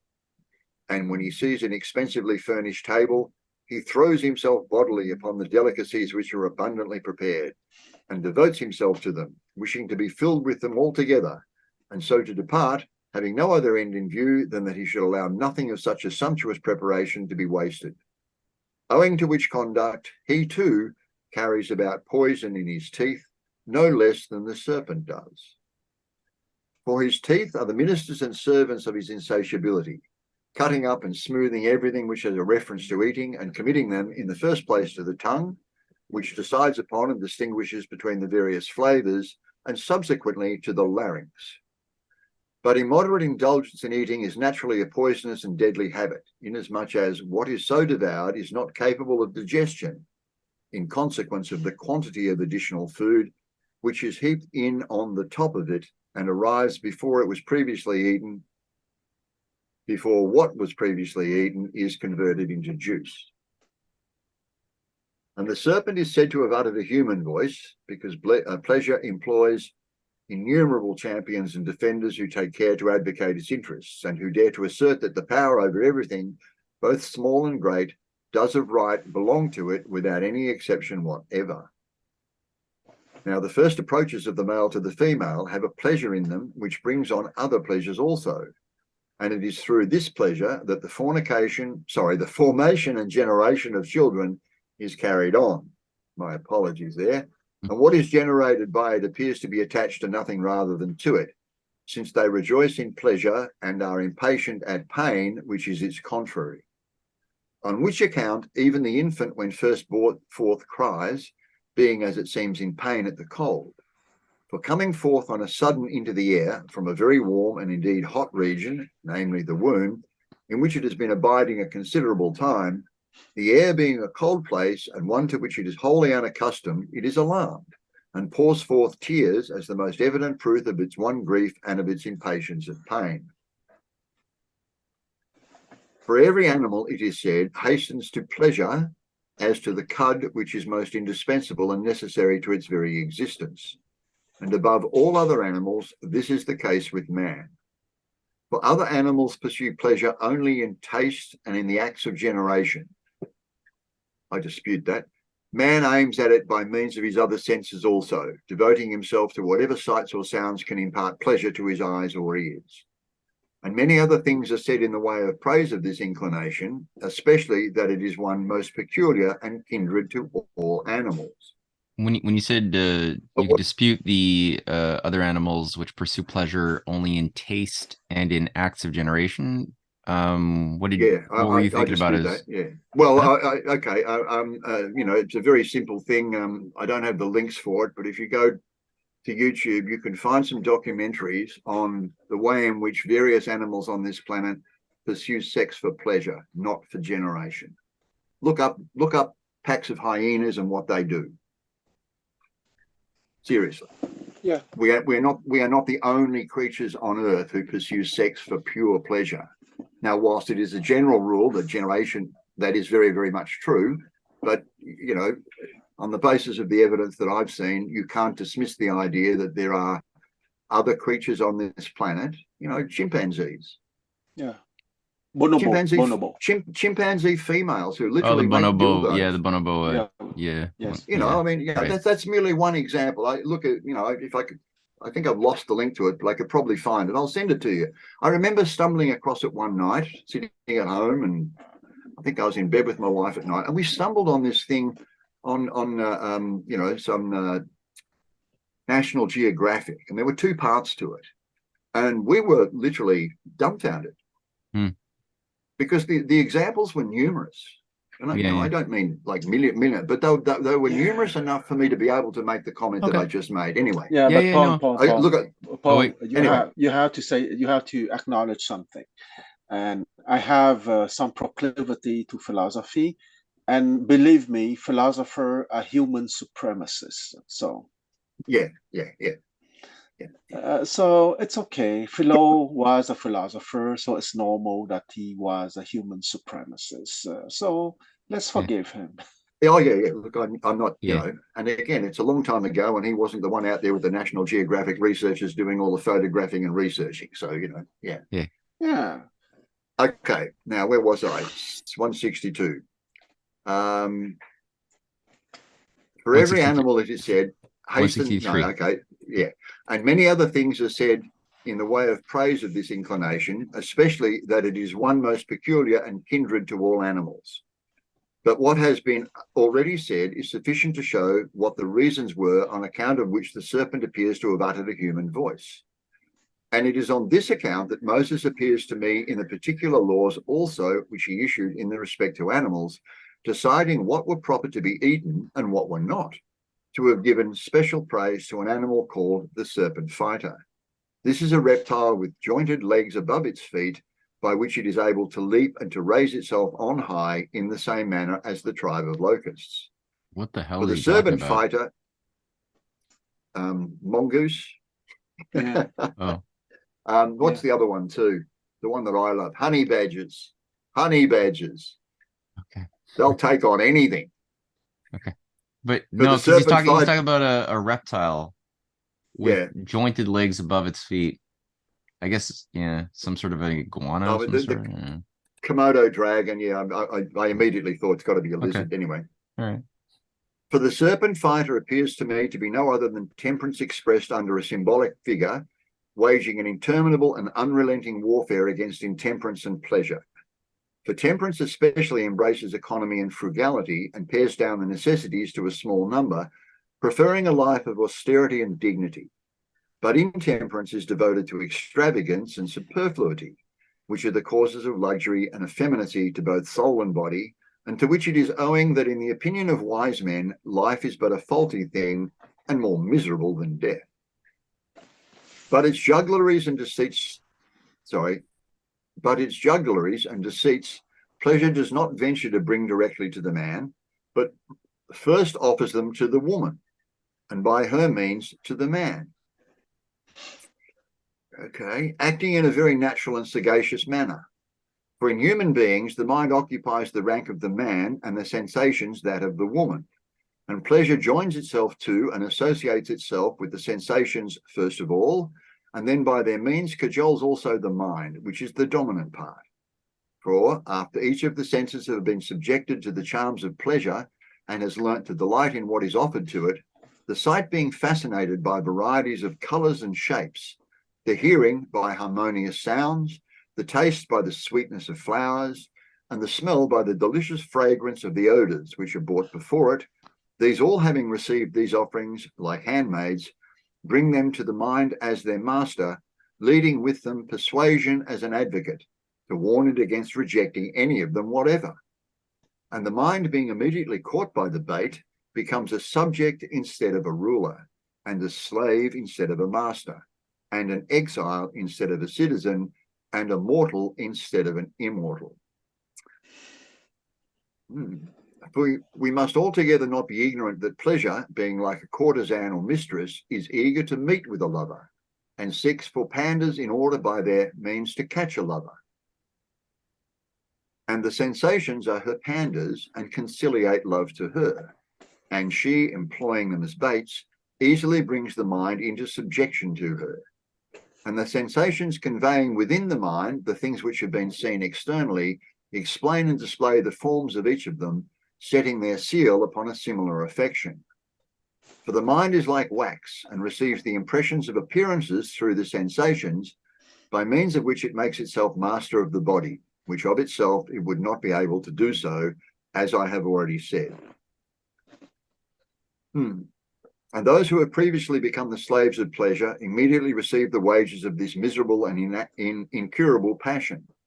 For the woman, having received vehement pains, partly in her travail, and partly such as there are a rapid succession of agonies during the other portions of her life, and especially with reference to the bringing forth and bringing up of her children, to their diseases and their health, to their good or evil fortune, to an extent that utterly deprives her of her freedom and subjects her to the dominion of the man who is her companion, finds it unavoidable to obey all his commands.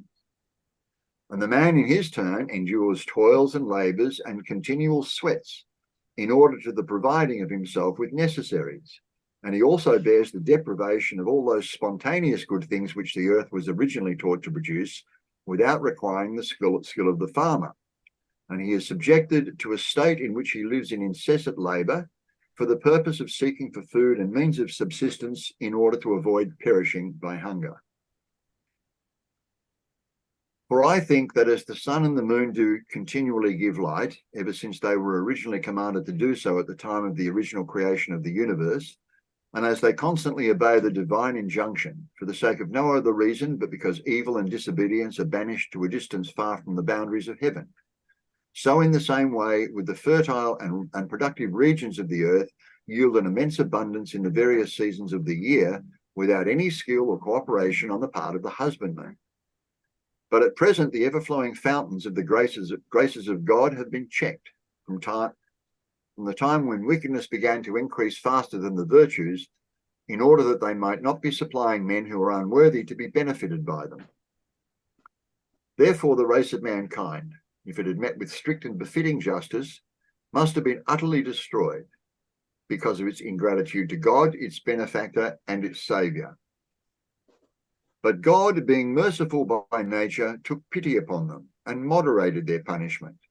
And he permitted the race to continue to exist, but he no longer gave them food as he had done before from ready prepared stores, lest if they were under the dominion of his evils, satiety and idleness, they should become unruly and insolent.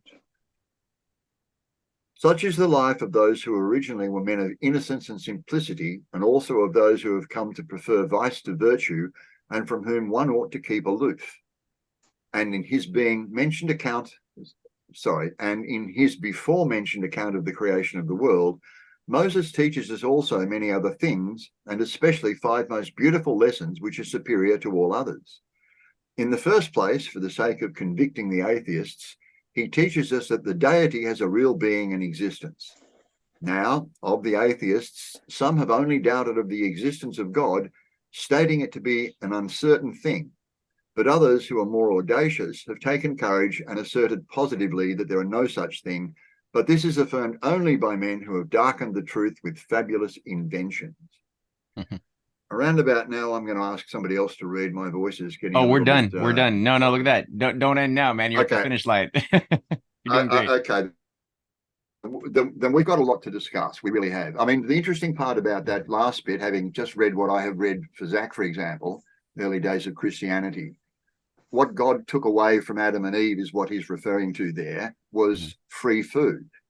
Yeah. Now, there is no mention of sin. There is no mention of, ultimate sin. There is no mention of death.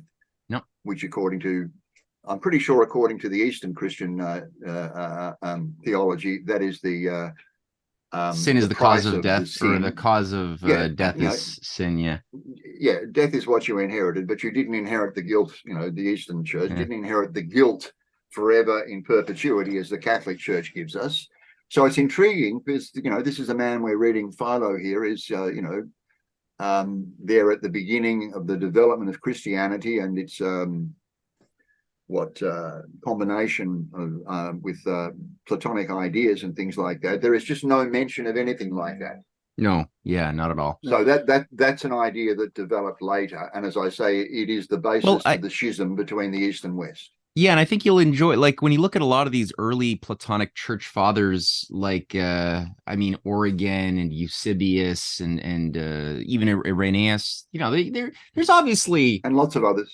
Yes, so many others, but there's details, obviously, that they're creatures of their times, but there's an understanding that the scriptures should be read allegorically. You're looking for moral universal lessons within this symbolic imagery and poetry within the scriptures, and not be taken literally. That's generally a very normal thing, and it's only much later that the corruption of literalisms creeps into theology that creates just such a disastrous mess.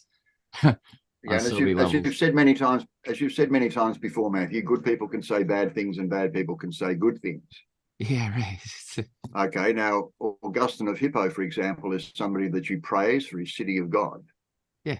But there are theologians, some very prominent ones that I know, for example, I won't say they revile him, but they blame him for the beginnings of the Roman Catholic interpretation of eternal sin for which man can never be forgiven. Yeah, sure. Yeah, I've encountered a lot of that.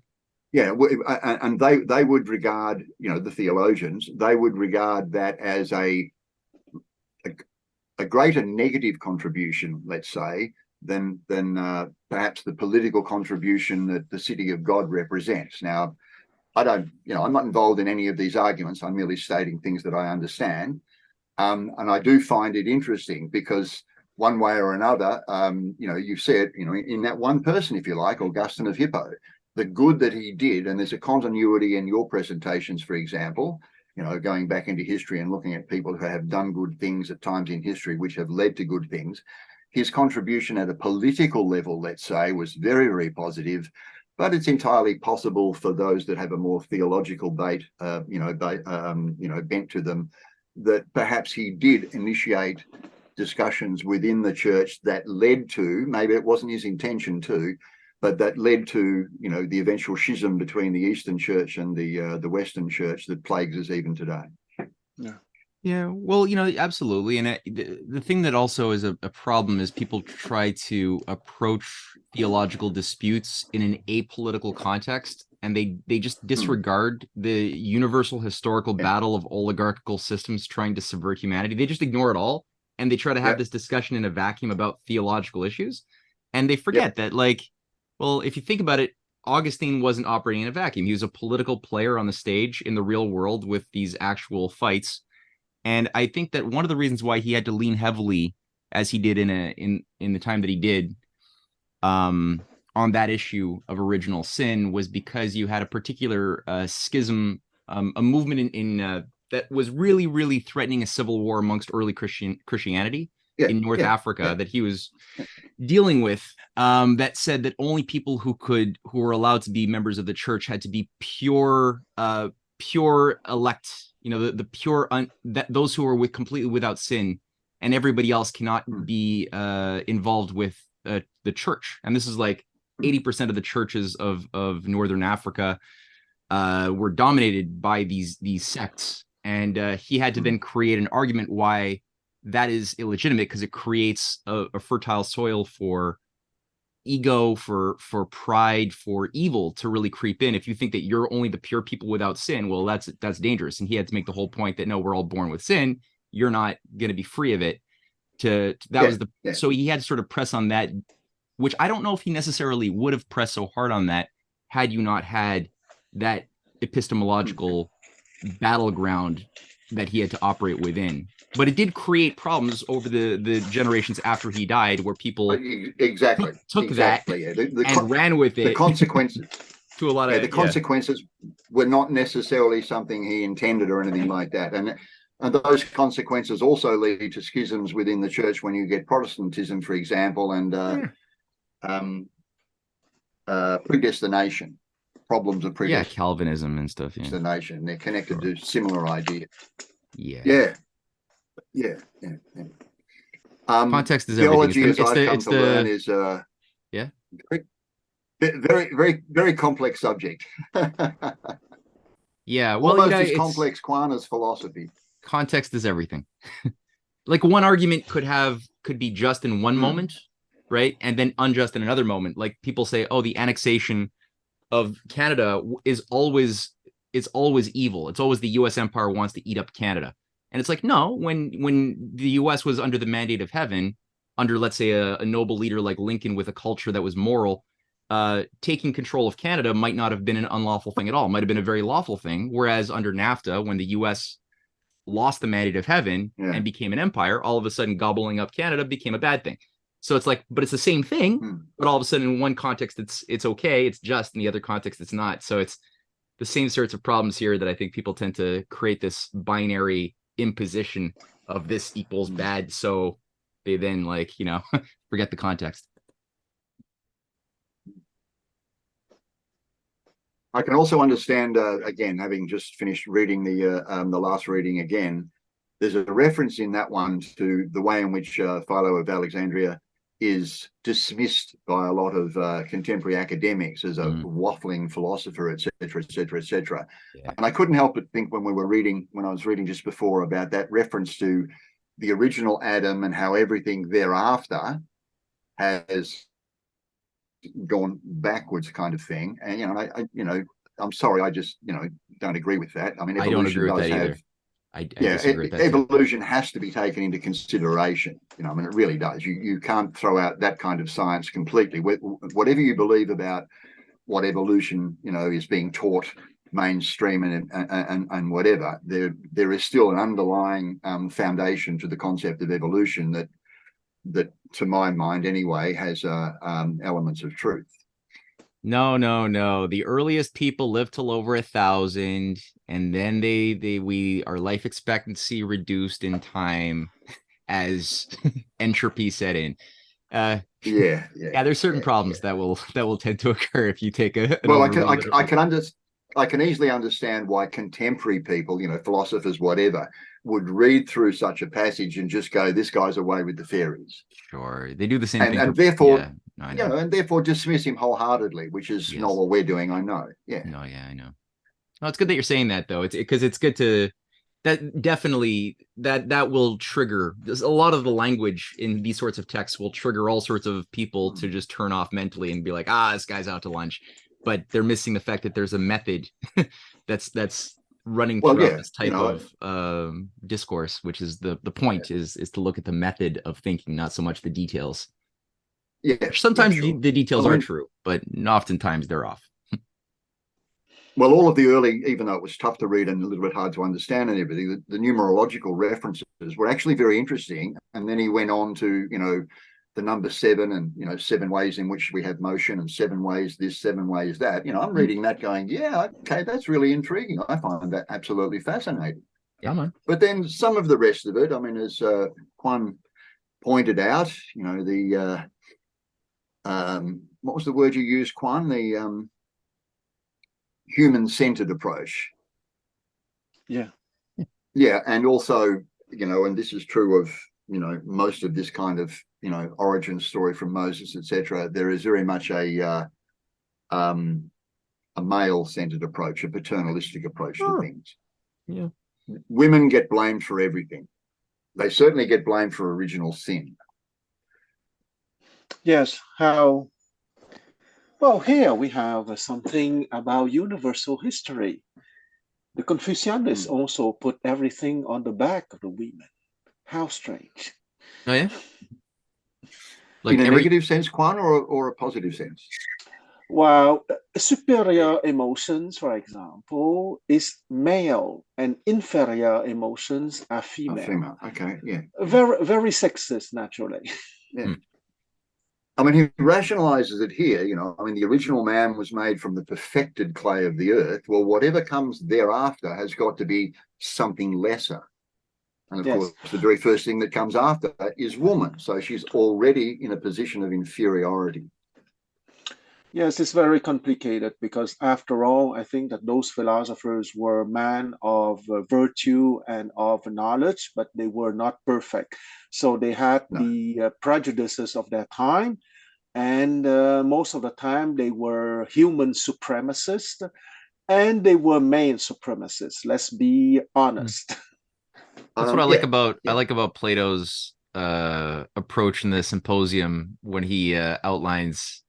It's the only time that I've ever seen a philosopher of those days do this, where he makes point that the person who taught Socrates the deep philosophy of the higher love was Diotima, a priestess, and to position the teacher of Socrates, the greatest mind of, you know, the world, in the figure of a female was quite a revolutionary thing, I think, for Plato to do. I don't know if it pissed people off or if it was probably was controversial back in those days to do that.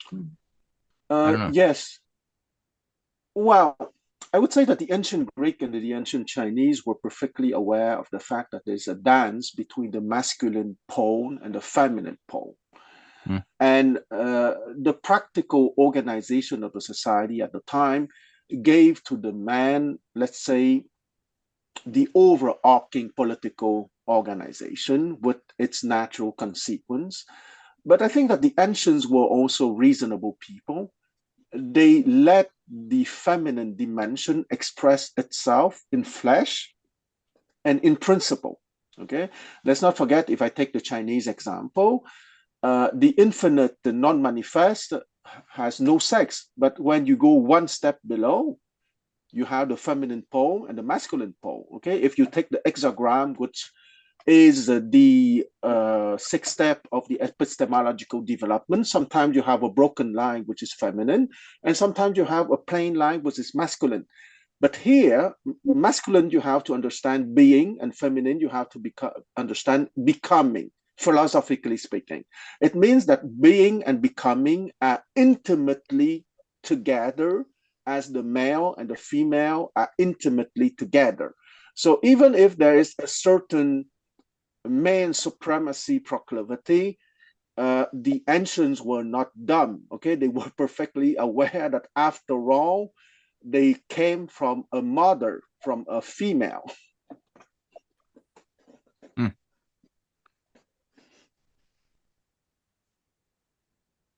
Yeah, so an interesting reading. As I said, there was a lot to like in what I was reading. We're not finished yet. We have 2 more points. Just 2 more points. We're so close to done. We're so close. Yeah, we have yes, we have. Look at that. Then we'll be done. Just go for those 2 paragraphs. Okay. Well, let me get through it then, for goodness sake. Yeah. Yes. You've done so well. Okay. Yeah, look, the sense of completion is a big thing with me this week. In the second place, he teaches it. Sorry, is that where I stopped? Yeah, it's in 171. Yeah. Yeah, 171. In the second place, he teaches us that God is one, having reference here to the asserters of the polytheistic doctrine.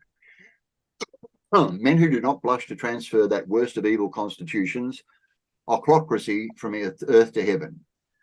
Thirdly, he teaches, as has been already related, that the world was created. By this lesson, refuting those who think that it is uncreated and eternal, and who thus attribute no glory to God, in the fourth place we learn that the world also, which was thus created, is one, since also the Creator is one, and he, making his creation to resemble himself in its singleness, employed all existing essence in the creation of the universe. For it would not have been complete if it had not been made and composed of all parts which were likewise whole and complete. For there are some persons who believe that there are many worlds, and some who even fancy that they are boundless in extent, being themselves inexperienced and ignorant of the truth of those things of which it is desirable to have a correct knowledge. The fifth lesson that Moses teaches us is that God exerts his providence for the benefit of the world. For it follows of necessity that the Creator must always care for that which he has created, just as parents do also care for their children. And he who has learnt this not more by hearing it than by his own understanding, and has impressed it on his own soul, these marvelous facts which are the subject of so much contentiousness is how I will create that, or contention, that God has a being and existence, and that he who so exists is really one, and that he has created the world, and that he has created it one, as has been stated, having made it like to himself in singleness, and that he exercises a continual care for that which he has created will live a happy and blessed life, stamped with the doctrines of piety and holiness. Bam. Amen. I have to say that was a little bit easier for the most part than the last time we read, because the last time was full of all of the numbers thing, and it's not so much that the understanding was hard, it's just the reading of it was difficult. Oh, but the understanding was challenging too. It was which is why something like it's the ideal isn't a Zoom session. It would really be a physical location with a whiteboard and markers where we could pause, draw our thoughts down and see if we can, so Zoom is limited in that sense, but we did it. We made it. I think we navigated through with the sufficient gist of the idea. And it was worth doing. Definitely. There's some passages in there that I've just read that I will go back and read again and, think, okay. I'll have to look into the number 7 a bit more. Yeah. The more so because I've reached my 10 times 7. Yeah. Can I just add a couple of things from Critchlaw's book? Yeah, sure, Noreen, of course. Okay. This is just a couple of things on 7.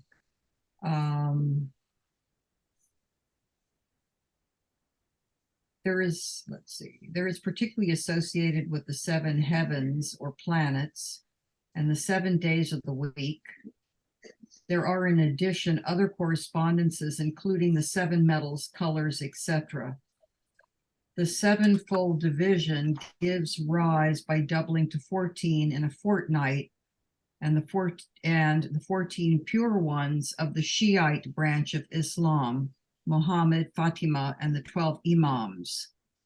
Below these are the 28-day lunar cycle, which is also the basis of an emanation doctrine of creation developed by Ibn Arabi in particular. But if you can see these, I believe, being a lousy mathematician, I believe that the circle, the number 7 is the only number, if you divide your circle into the various parts you can divide it into, it's the only one that you don't get an even division of 360. Yeah, which was said in the document. Right. So if you look at this, I don't know, can you see this at all? Yep. Yes. Yep. And these are just very interesting shapes. Because if you're got, and if you exactly, and if you look at some of that now, interestingly enough, you can get an even number of circles between the various points, right? But between the various vertices, you get equal number of circle, even though you have 7, which is an odd shape occurring in the center. So if you're going to divide your circle, you're going to be going with an irrational number. It's a pain in the butt when you actually have to divide your circle into 7 parts. But it would imply a completely different possibility. Like, would you, in any creation, have only even numbers, or rather rational numbers, right? So this sort of shows, if you go through it, that you get the physical effect, if you do it, of having to deal with an irrationality, a two-dimensional irrationality. Yeah, there's definitely that element of creativity that has to enter within even Yes. in Yukata. I don't know what it's called. Right. And then explain. And oh, sorry. Go ahead. I to interrupt. Just backing up what you say. I mean, just saying. Yeah. And my other thought was the whole issue of sin. So, I mean, first off, how much do you want to take Philo's writing as metaphor, right? There, you could really, there's part of it you can almost look at it and say, God, sounds like alchemy to me. But if you take the whole issue of sin, let's say, if you say, the big problem people have always raised, right, forever is, well, if God is so good and caring, then why is there evil, right? But if you were to create a paradisical state, or a state of oneness, a manifestation, it's not really a state of oneness, it's a state of the male, the female, and the creator, right? Three principles.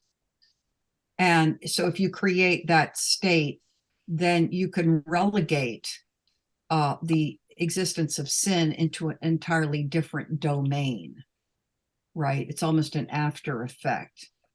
So you could perceive it as in some sense, you could say, well, there's the perfect realm, and then there's the imperfect realm, which you could call the realm of sin.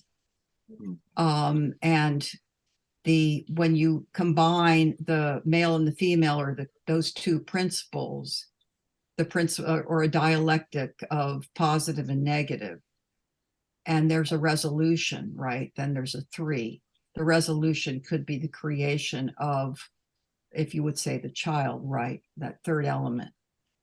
And that could be placed in a completely different domain than the original, God and the other two principles, right? Father, Son, and Holy Ghost, or whatever triad that you have. And you could keep that triad in a state of perfection. So I don't know.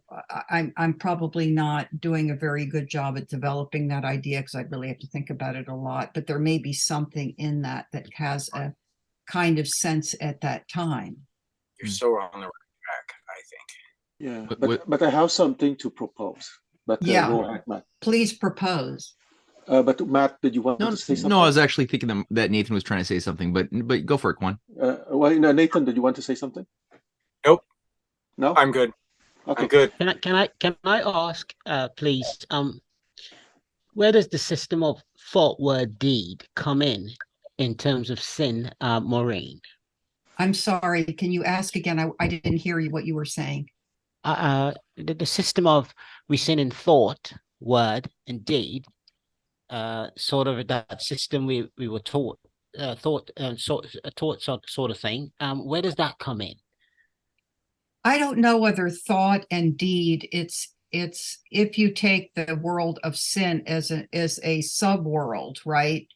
Then the world of sin, or the world of evil thought, if you take it more metaphorically, it's almost the world of deception and the inability to perceive fully. It's a false reality. And in that sense, the sense of evil thought takes on a different meaning.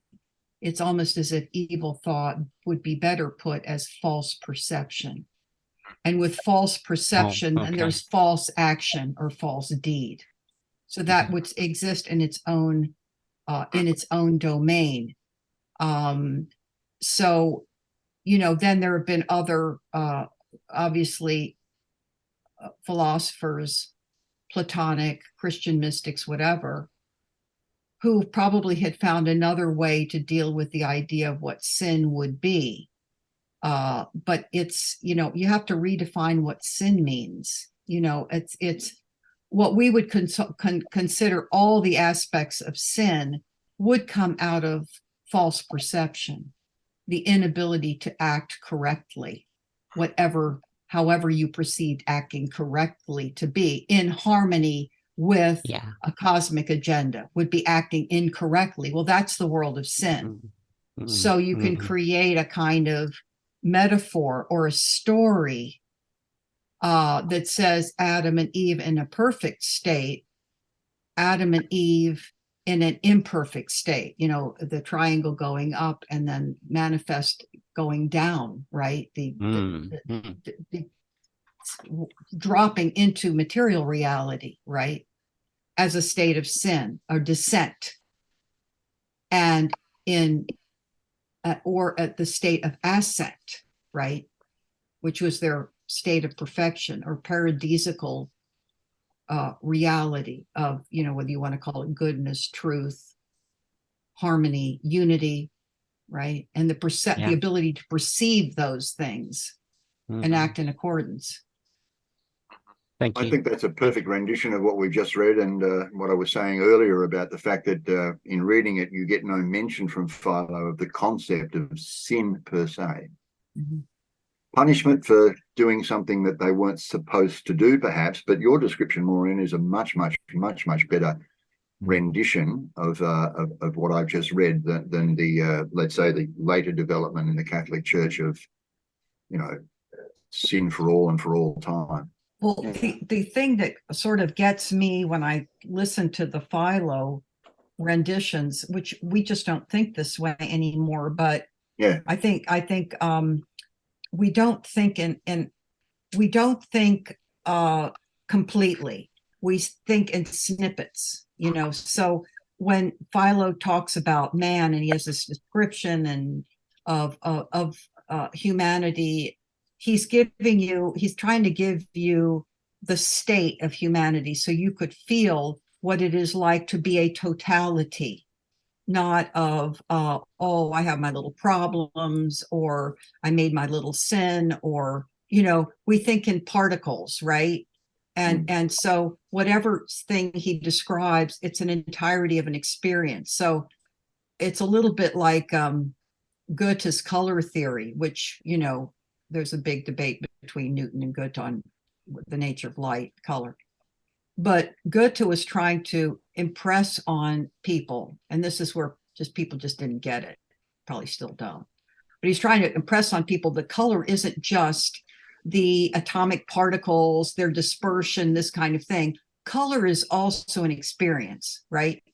So if you had to define what is color, and all you did was to give the causal elements of what color is, then you've really given a very partial description of what color is, right? Because it has no meaning if there's no experience of it. That's a critical portion of what color is. So when these people created they were creating pictures for you. So you got a feeling of the totality of what it is to be a human in all aspects, right? And everything that he describes here, you get that sense of totality, what it is to feel everything, not to dissect everything. That's the impression that I get when you read it, when you were reading it, like last week and this week. I'll draw an analogy straight away with music too, Maureen. Exactly the same thing in music. The atonalists, for example, Schoenberg, Weber, and all of those guys, the equality of each of the 12 tones is a failure to recognize that there are certain frequencies that resonate better within us. Right. Yeah. But it would be like saying music and then describing music in terms of just a bunch of sounds, right?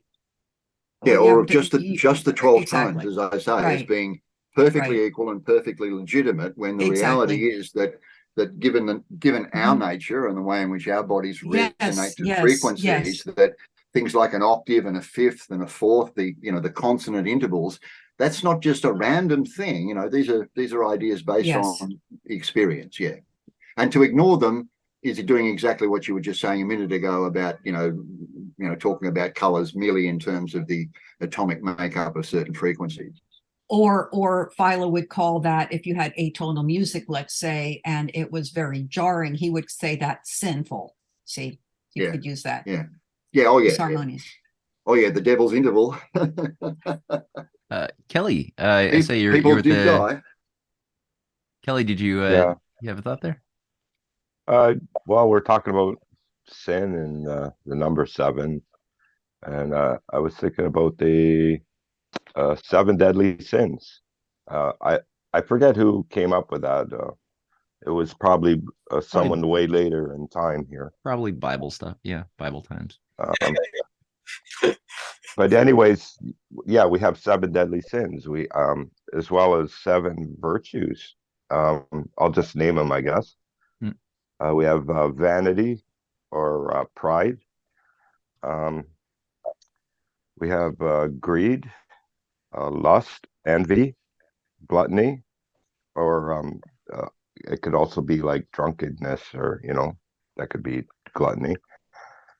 Wrath or anger, and slothfulness or laziness. And there's also 7 virtues: humility, charity, chastity, gratitude, temperance, patience, and diligence. And I don't know. I thought that might be some food for thought. Very important, extremely important. That's actually in I highly recommend the Platonic dialogue Philebus on what metric do we use to judge good and evil, and does pleasure and pain satisfy as metrics to make that judgment. And the amount of pleasures one could count and the amount of pains one could count are infinite. There's infinite things that could give you sensual pleasure and sensual pain.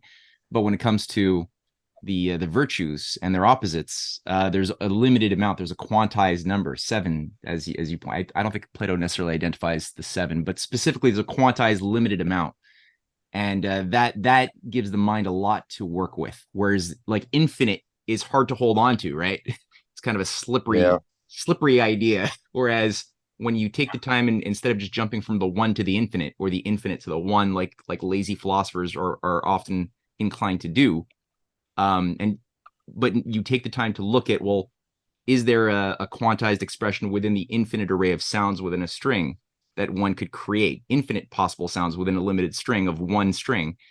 But no, there's actually these specific intervals that are harmonic, that have proportion, that give the soul pleasure, right? And the mind pleasure at the same time. That's where you start making discoveries, but it takes more rigor. Yeah. And then the question of, well, what's the pleasure that we're feeding ourselves, or are we feeding ourselves pleasures of the flesh? And what are the effects on the health of our deeper metaphysical being on that versus pleasures of the virtues, right? Are we actually finding something healthier and happier within us when we feed that good stuff that's more immortal? Which is what Philo is also getting at too, a little bit in his own language in this paper. Yeah. I never thought about emotions, but I never counted how many emotions we can experience, if that has to do with number as well. Probably a limited amount, but there's probably a big spectrum of an infinite spectrum of happiness, but there's specifically one happiness, but there's many, the flavors. Yeah, exactly. Yeah, there's many types of salt, but there's still just one salt. Yeah. Sorry, Kwan, I saw you were going to chime in something, Kwan. Yeah, sure. Because I wanted to say that for me, here, what Philo wrote here is what I call a pseudo epigraph. Okay, meaning that he attributed to Moses what has been created by Plato, and I would say that probably what he wrote is the synthesis of the Timaeus, and probably the one on holiness, which is the Eftifro. And I want to talk about the last 10 lines, which is the synthesis of the last 2 pages. And I like it very much because author of ancient times had that kind of structure when they would synthesize in the last lines everything that has been discussed before or in the last 3 pages. And it is exactly what is happening here. Okay, so I read the last 10 lines about the 5 lessons. And those 5 lessons is a synthesis of the whole text. So I start the reading. That God has a being and existence. That is, and that he who so exists is really one. Okay, lesson 1. And that he has created the world, and that he has created one as has been stated. Lesson 2. Having made it lie to himself in singleness, and that he exercises a continual care for that which he has created, which will live a happy and blessed life, stamped with the doctrines of piety and holiness, because holiness is a religious word for wholeness, okay? And here, wholeness is about the wholeness of the epistemological journey, meaning that, and if I use, since Philo was a Jew, I would use the Star of David that Maureen used 15 minutes ago. Okay, the triangle pointing upwards together with the triangle pointing downwards. Wow, that's the upper trigram and the lower trigram of the Chinese tradition. Okay, it's the timelessness for the triangle pointing upwards, and time for the triangle pointing downwards. And as I said, if we put that in parallel with the Tetractys, the triangle pointing downwards correspond to the 4 dots, bodily beauty, if we take the idea of beauty.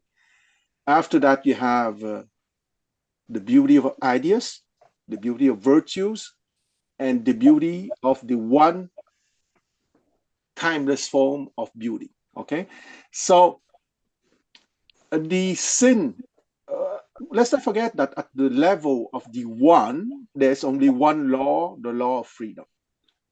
So when you transfer downwards that law of freedom, it is inevitable by the structure of the universe that you would have problems, okay?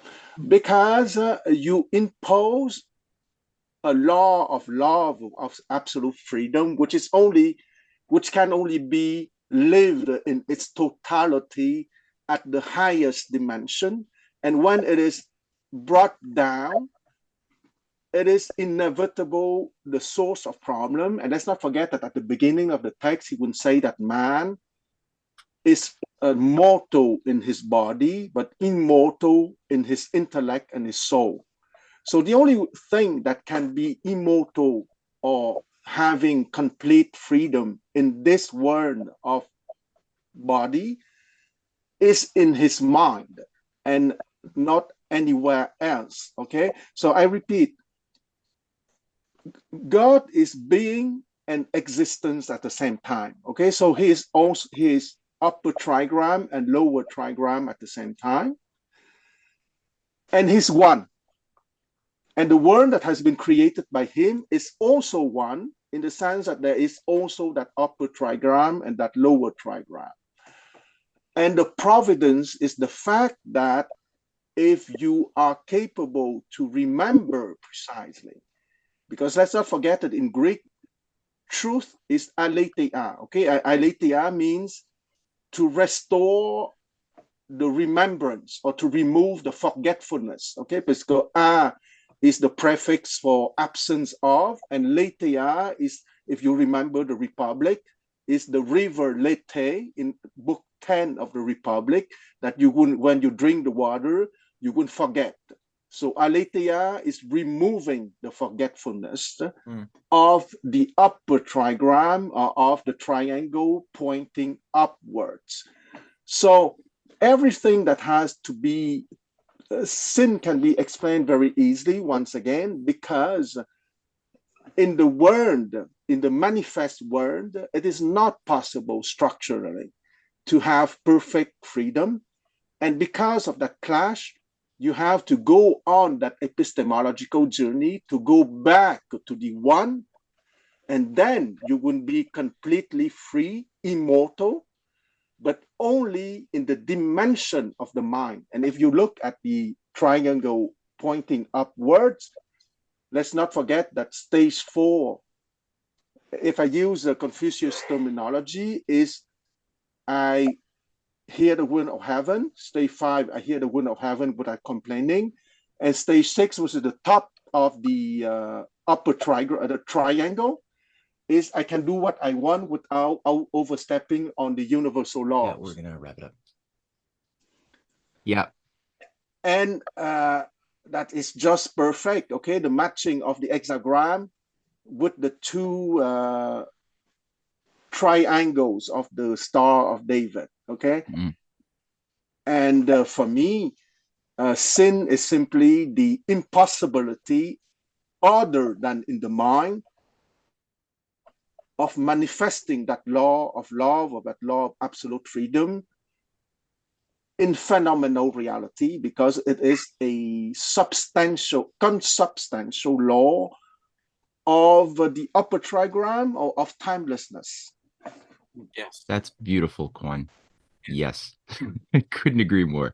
And yeah, I'm so glad you wrapped it. This created a nice thorough composition, since we began with Confucius and we went through this whole process. Now ending with Confucius is just a beautiful way to do this, with a new and like a more enriched sense of what's happening behind the words.